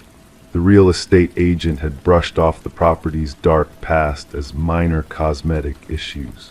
Detective Sarah Klein, notebook in hand, rang the doorbell. A woman with a swollen belly beneath her paint-stained overalls answered. Dark circles encircled her eyes, a sign of sleepless nights. She recounted finding the eerie message and handprints, her hands trembling. The previous owners vanished abruptly, the woman disclosed. Neighbors claimed they left in the dead of night without a moving truck, only packing essentials into their car. Detective Klein, with a furrowed brow, roamed through the historic home, the floorboards creaking beneath her feet. In the nursery, she inspected the half-painted wall, the cryptic message still visible where the painting had been abandoned midway. Beside it, 5 small handprints imprinted in the fresh paint, positioned at the height of an adult's shoulder. Back at the precinct, Detective Klein delved into the property records. The house had changed owners 8 times in 3 decades, a remarkably high turnover rate. Each family had stayed for less than 2 years. More unsettling were the child welfare reports linked to 3 of those families. Children spoke of whispers from the walls and invisible eyes watching them sleep. The detective delved deeper, sifting through construction records and historical documents. The house had once belonged to Eleanor Blackwood, a wealthy widow who ran a small orphanage on the premises during the early industrial era. Newspaper clippings mentioned 5 children who had gone missing from her care. Officials of the time believed they had fled, a common occurrence for orphans in that era. When Eleanor passed away, workers renovating the house stumbled upon a sealed room behind the nursery wall.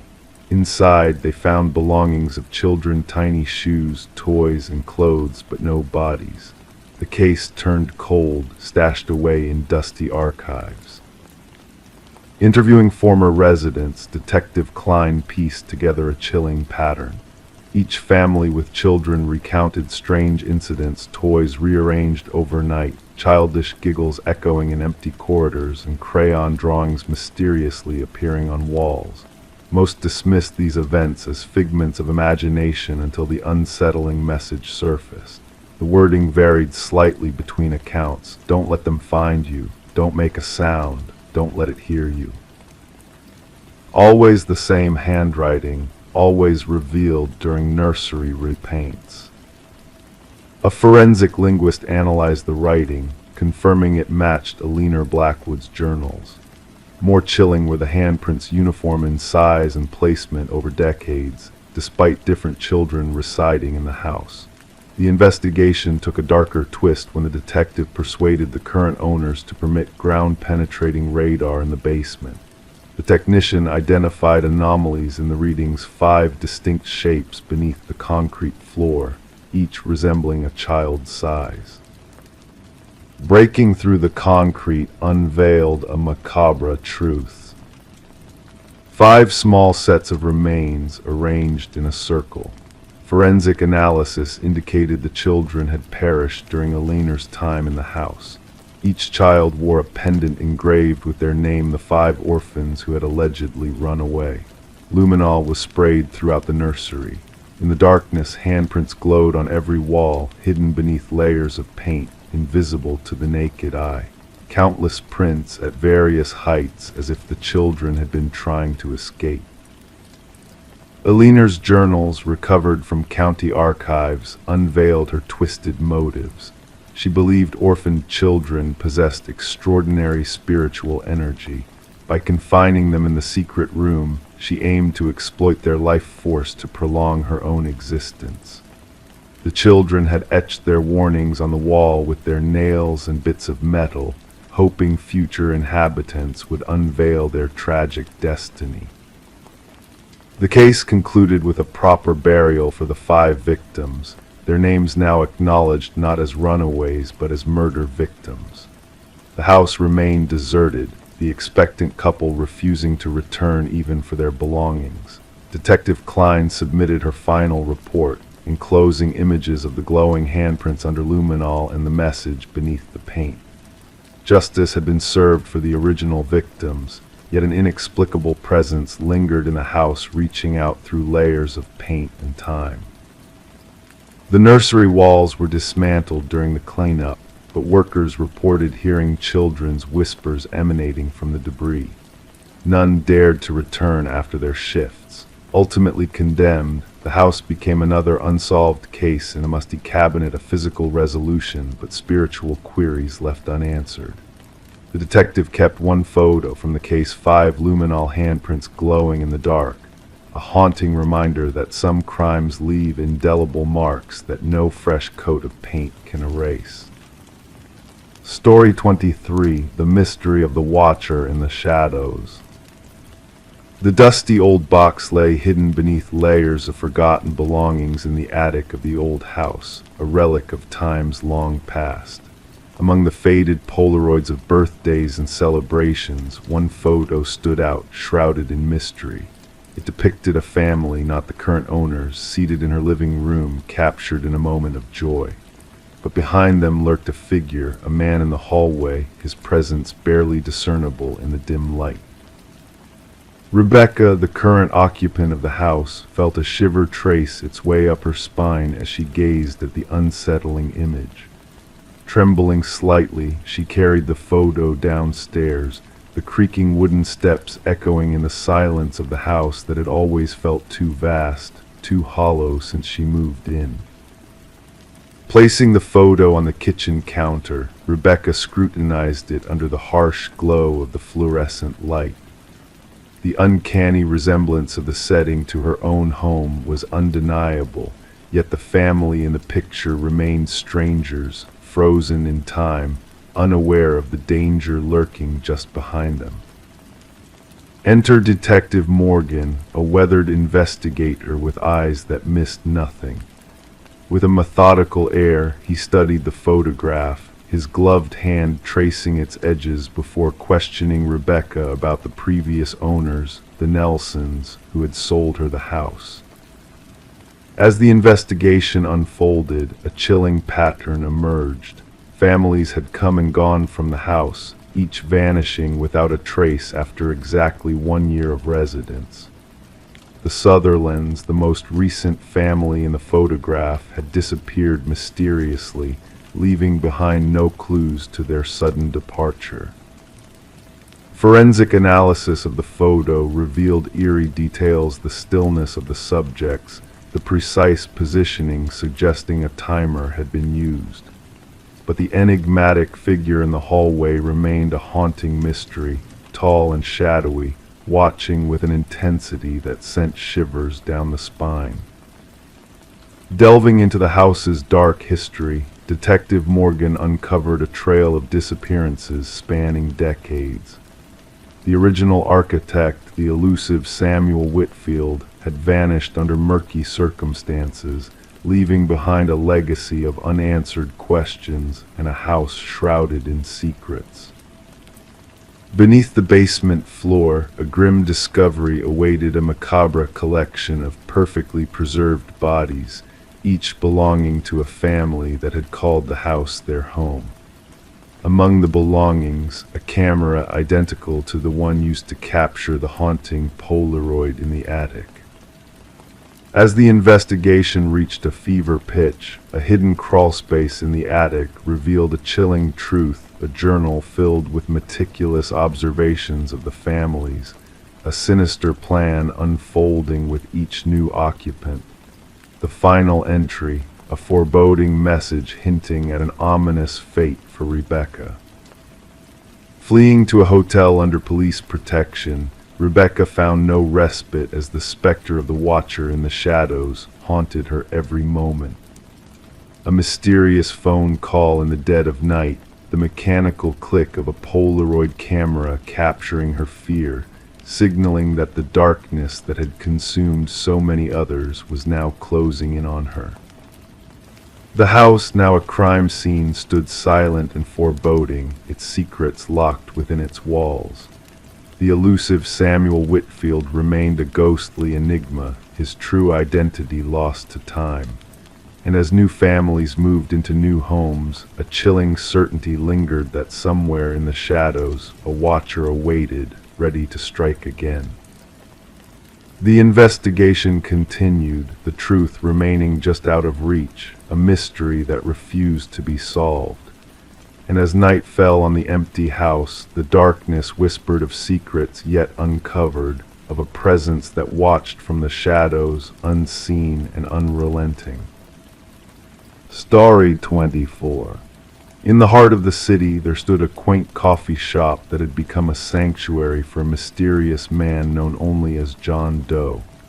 Every day he would enter the shop with quiet footsteps, his presence like a whisper in the bustling cafe.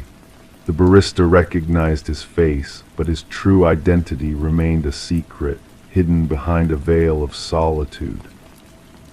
One fateful day, John Doe failed to arrive at his usual time. Concerned regulars whispered among themselves as the hours ticked by.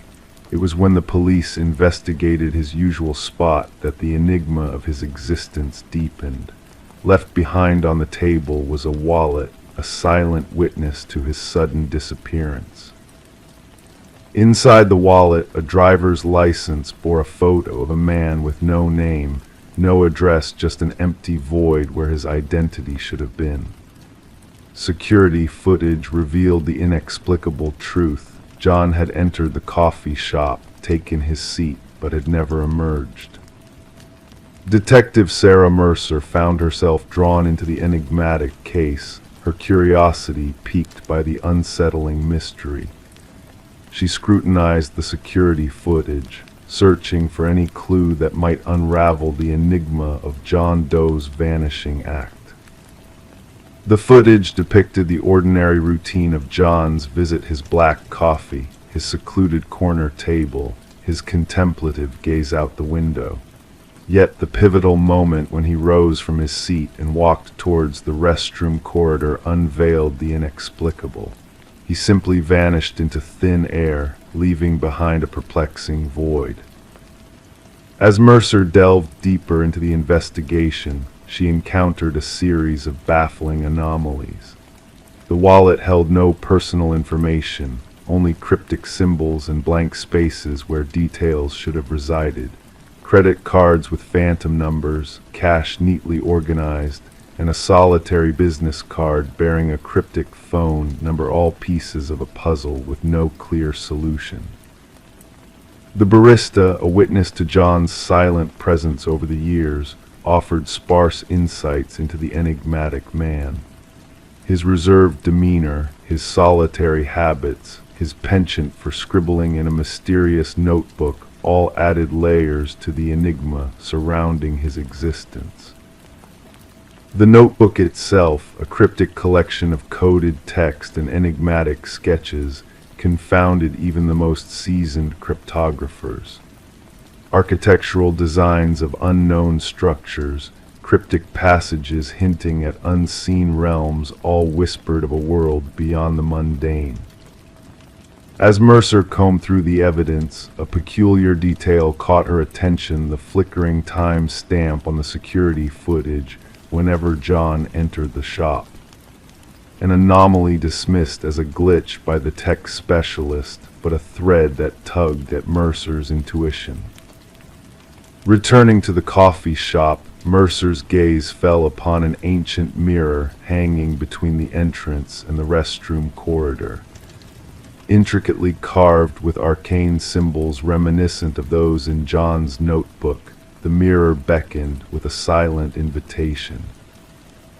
Upon closer examination, Mercer discovered a hidden compartment behind the mirror, an alcove cloaked in shadows, concealing a trove of identical wallets and a weathered journal chronicling decades of unknown experiments. The final entry in the journal spoke of an experiment reaching its conclusion, of unseen forces converging, of a window closing on a chapter shrouded in mystery. Mercer's fingers traced the familiar handwriting, a whisper of the enigma that eluded comprehension. As the investigation unfurled, strange occurrences encircled the once peaceful coffee shop. Reflections danced independently, spectral echoes of a reality intertwined with the unknown. Witnesses claimed sightings of John Doe, a specter haunting the confines of the cafe, a ghostly enigma defying explanation. A breakthrough emerged in the form of an elderly physicist, Margaret Keller, who shed light on John Doe's true identity as Daniel Weston, a brilliant mind lost to the annals of time, entwined with the mysteries of quantum mirrors and parallel realities. Mercer's journey led her to the coffee shop's origins, a nexus where Weston's research intersected with the fabric of reality. The mirror shattered, a portal closing on a chapter of enigmatic discovery, leaving behind a void of unanswered questions and untold secrets. The case of the man who slipped between the seams of existence remained a haunting enigma, a tale whispered in the shadows of a forgotten coffee shop where reality blurred and mysteries lingered. And as the echoes of the investigation faded, Mercer found herself on a path intertwined with the enigma of John Doe, her own reflections mirroring a world beyond comprehension. Story 25. The vintage Polaroid depicted a scene from a distant past, a birthday celebration frozen in time. Faces beamed with joy, candles flickered in the dim light, nothing out of the ordinary. But when the daughter inherited the box of aged photographs hidden in the attic's shadows, she noticed it, a mysterious presence lurking in the background just beyond the group's laughter. A man shrouded in darkness, standing on the fringes of the candlelit glow. He did not belong to the family captured in the frame. No one recalled his presence, yet with each photo he drew nearer. Sarah Winters stumbled upon the collection while sifting through her mother's belongings after the funeral.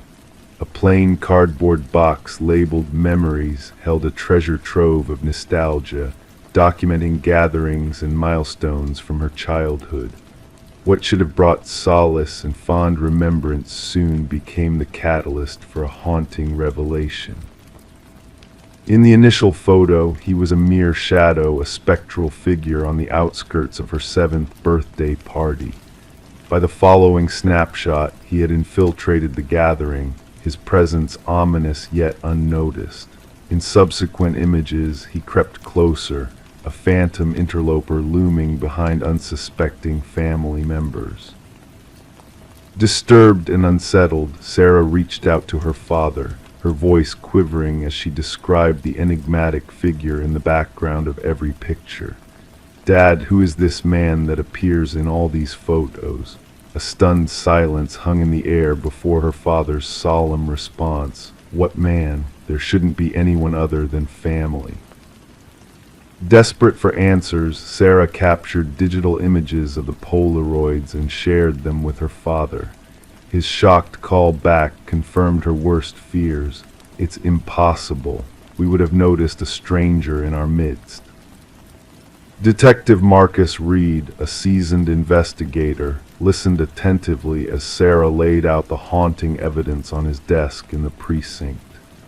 Rain pattered against the window panes, casting dancing shadows over the photographic enigma. With methodical precision, the detective scrutinized each image, his expression betraying a growing intrigue. "And no one recognized this individual?" Reed inquired, his tone a blend of skepticism and fascination. "No one," Sarah affirmed, arranging the photos to reveal the chilling progression. As the detective absorbed the sequence, a chilling realization dawned upon him. The mysterious figure advanced purposefully through the captured moments, edging closer to the unsuspecting children. In the final photo, he loomed directly behind Sarah's youthful self, an outstretched hand lingering just beyond the frame. "The photographer," Reed suggested, a hint of uncertainty in his voice. "My mother took these pictures. She set the timer and joined the scene," Sarah clarified. "Copies were made and a case file was opened, launching an investigation into the spectral intruder captured in the family's cherished memories." Days turned into painstaking inquiries as Reed contacted surviving attendees of the birthday party. No one could recall the shadowy figure. No hired help was present, no neighbors had dropped by. The secluded property had been carefully chosen for privacy, its secrets shrouded in the mists of time. Facial recognition technology faltered, unable to pierce the deliberate concealment maintained by the elusive figure. Yet there was a sense of purpose in his movements, a calculated presence that defied easy explanation. Just as the investigation seemed to reach a dead end, Sarah unearthed more photos from different albums spanning various occasions and years. The enigmatic figure persisted, a silent specter haunting the peripheries, unnoticed yet omnipresent. With digital enhancements, obscure details emerged: the scar on a wrist, a distinctive ring, a partial reflection that unveiled hidden features. A breakthrough came with the discovery of dental records. The teeth visible in the enhanced images matched those of Robert Keller, a maintenance worker linked to long cold cases of child abductions in the region. Keller, who had vanished after being questioned, had ties to the vacation property where Sarah's birthday had been celebrated. A chilling connection emerged, linking the shadowy figure to a series of unsolved disappearances. Authorities excavated Keller's former residence, unearthing chilling mementos buried beneath its foundations: a hair clip from a missing girl, a toy car belonging to a vanished boy, and a bracelet that Sarah recognized as her childhood possession. Pieces of a grim puzzle fell into place, revealing a dark history concealed beneath layers of time and secrecy. Alone in her apartment, Sarah pondered the revelations that had unraveled decades of concealed horrors. A call from the detective confirmed the identification of remains near one of the vacation properties, a grim closure to a chapter of unspeakable tragedy. The final birthday photo stared back at her, a tableau frozen in time, concealing the sinister presence that had haunted her family's celebrations. As families received answers long sought but never wished for, the shadow in the photographs emerged from obscurity, his malevolent legacy exposed to the light of justice.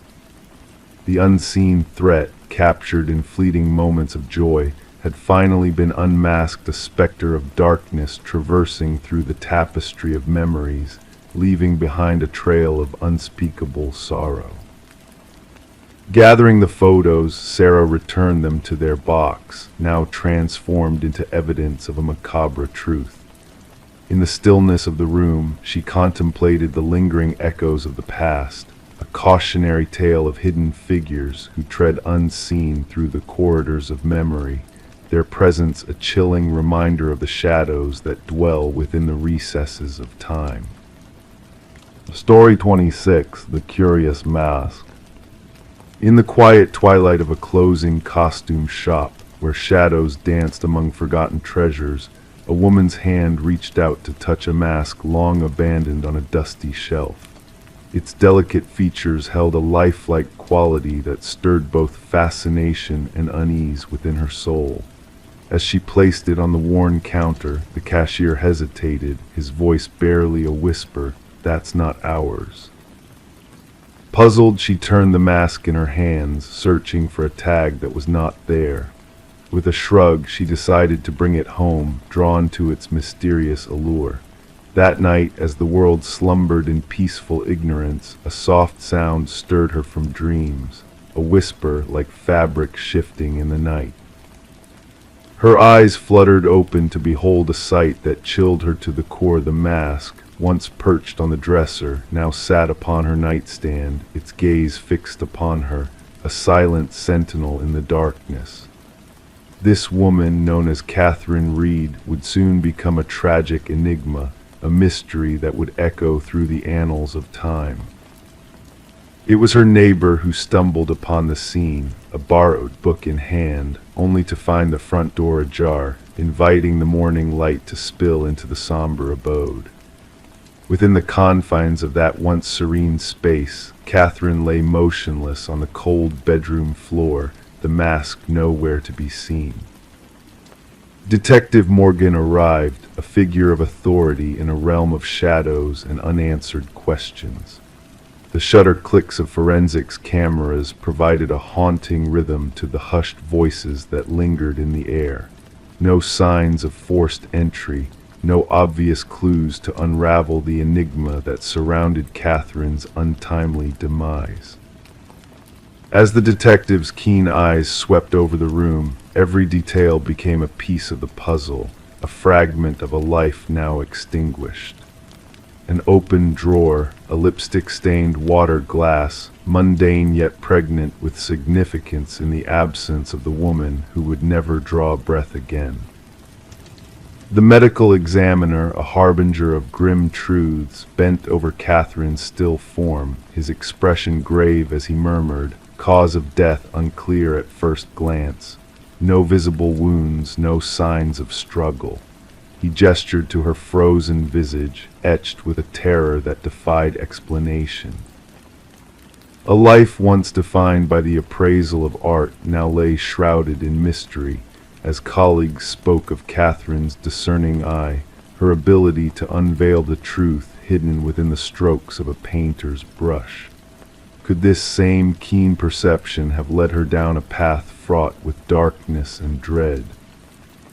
Security footage from the forsaken costume shop unveiled a peculiar moment of confusion, as the cashier's bewilderment at the sight of the mask hinted at a deeper unknown.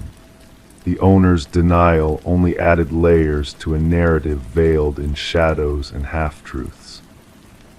The detective's journey led to the heart of the mystery, a shop stripped bare, an owner haunted by spectral memories of masks that defied explanation. Whispers of a collector's tragic demise lingered in the air, a specter of a past that refused to be forgotten. A breakthrough emerged from the depths of forensic analysis, as microscopic fibers clung to Catherine's fingertips, a silent testimony to a struggle unseen. The lab technician's words hung heavy in the air, hinting at an otherworldly origin for these strange strands that defied classification. Records of past tragedies whispered of a pattern woven through time, each victim marked by the acquisition of a sinister mask, each death a chilling echo of the one before. An unsolved enigma that spanned decades, leaving a trail of terror in its wake. A retired detective, keeper of secrets long buried, shared a revelation that pierced the veil of the unknown. Ancient symbols hidden within the masks, a scholar's warning of a ritual steeped in darkness and the transference of souls across the abyss of time. In the shadows of Catherine's home, a journal lay hidden, its pages a testament to her descent into a realm of nightmares made flesh. Her final words spoke of a malevolent force that watched from the shadows, a mask that hungered for souls lost to its insatiable appetite. The detective pieced together fragments of truth, a mosaic of fear and despair that painted a portrait of horror beyond comprehension. The cause of death revealed in whispers of cardiac arrest, a heart stilled by the weight of unspeakable dread. Surveillance footage unveiled a spectral figure, a phantom draped in the mask of the fallen, moving with a macabre grace that defied the laws of nature. A being wearing the skin of another, a puppeteer pulling the strings of fate with a cruel and unseen hand. The search for the missing mask led to a dead end, a mystery that slipped through their fingers like smoke on the wind, until whispers reached them of a peculiar mask, reborn in a distant vintage shop, its origins shrouded in the mists of time. As the investigation faltered, the mask slipped once more into the shadows, a specter waiting for its next victim, its hunger unsated, its purpose unfathomable. The detective, haunted by the echoes of Catherine's fate, knew that the mask's legacy would endure, a curse that transcended the boundaries of life and death. In the stillness of the night, she would awaken with a shiver, a sense of unseen eyes watching from the darkness. She would lock her windows, bolt her doors, and pray that the mask would remain a distant specter, a nightmare consigned to the realm of dreams. But deep within the recesses of her mind, she knew that the mask lingered, a shadow waiting to fall across the path of another unsuspecting soul. And when that fateful encounter came to pass, a new chapter of horror would unfold, a tale as old as time, as ancient as fear itself. Story 27. In the dimly lit apartment, shadows danced across the peeling walls, casting an eerie stillness over the room. The aging heating system let out a low groan, a familiar sound that echoed through the pipes, creating a rhythmic symphony of creaks and rattles. To the untrained ear, it was just the building settling, nothing out of the ordinary, but she knew better. She felt it in the air, a subtle shift, a whisper of something unseen, and then she heard it. A voice, soft and distant, carried on a current of air that flowed through the dusty vents. It wasn't a mere echo of a neighbor's conversation or a passing sound of the city outside. No, this voice was different. It called out to her, a gentle beckoning that sent shivers down her spine.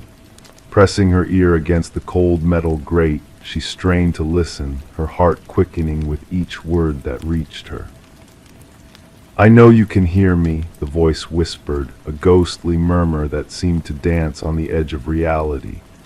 Detective Morgan Shaw stood in the center of the empty apartment, the silence heavy around her as she focused on the rusted vent cover that had been pried open.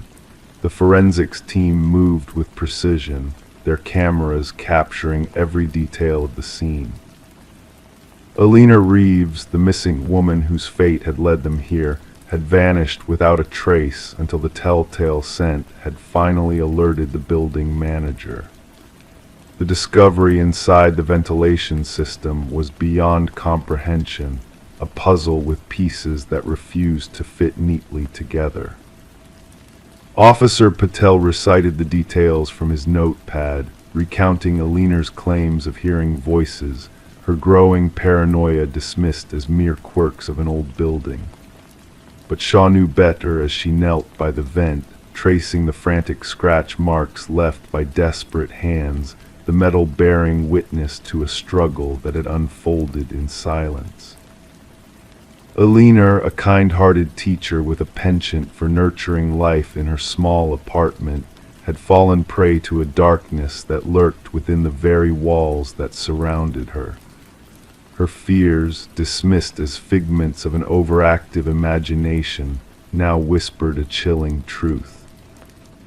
As Shaw delved deeper into Alina's world, uncovering the remnants of a life interrupted, she pieced together a haunting narrative of a woman tormented by unseen forces. The meticulously maintained facade of the apartment belied the turmoil that had unfolded within its walls, the chair positioned beneath the vent, a silent testament to a vigil that had been kept in fear. The evidence spoke volumes, each detail a thread in a tapestry of horror. Fibers from Alina's favorite cardigan trapped in the vent, a foreign fingerprint etched on the inside of the cover, and chilling audio recordings that captured a descent into madness through the whispers that filled the void. The building itself held secrets, a history tainted by the shadows of those who had come and gone, their stories lost to the passage of time. Tenants had fled, their voices echoing in the empty corridors, their warnings unheard until it was too late. Harold Weber, the enigmatic superintendent whose presence loomed over the building like a specter, held keys to every door, every life within the structure. His calm demeanor cracked under Shaw's scrutiny, revealing a darkness that lurked beneath his facade of indifference. The truth emerged from hidden passages and clandestine recordings, painting a portrait of a man consumed by a twisted obsession. Weber's meticulously documented relationships with his victims, his shrine of memories preserved in a storage unit, all bore witness to a mind unhinged by a belief in a malevolent harmony that bound him to the building. As Shaw confronted Weber, the truth spilled forth like a torrent of whispers, each confession a chilling revelation of a predator who had made a home within the very walls that had sheltered so many unsuspecting souls. The arrest was a formality, the smile that graced Weber's lips a mask for the darkness that dwelled within. The trial laid bare the extent of Weber's depravity, his calculated actions a stark contrast to his outward appearance of normalcy. The jury's swift verdict echoed through the courtroom, a final judgment on a man whose crimes defied comprehension. Yet as Weber was led away, his words lingered in the air like a haunting refrain. "The building remembers," he murmured, his eyes fixed on Shaw with a knowing gaze. "The whispers never stop." The echoes of his deeds reverberated through the empty halls, a chilling reminder of the darkness that had taken root within the building's very foundation. Despite efforts to erase the stains of the past, the whispers persisted, a reminder of the horrors that lay hidden in the shadows. And so the apartment building stood as a silent sentinel, its walls holding the secrets of those who had passed through its doors. Residents came and went, their lives intertwined with the spectral whispers that lingered in the air, a testament to the darkness that resided within the heart of the structure. The heating system groaned, the pipes rattled, a familiar cadence that wove through the fabric of the building. To those who listened closely, the whispers remained, a chilling reminder of the voices that had once called out in the night, their echoes a haunting melody that danced on the edge of perception. In the stillness of the night, the building held its secrets close, a silent witness to the lives that had been touched by the darkness that dwelled within its walls. And as the world outside moved on, the whispers endured, a ghostly chorus that carried the weight of a past best left undisturbed.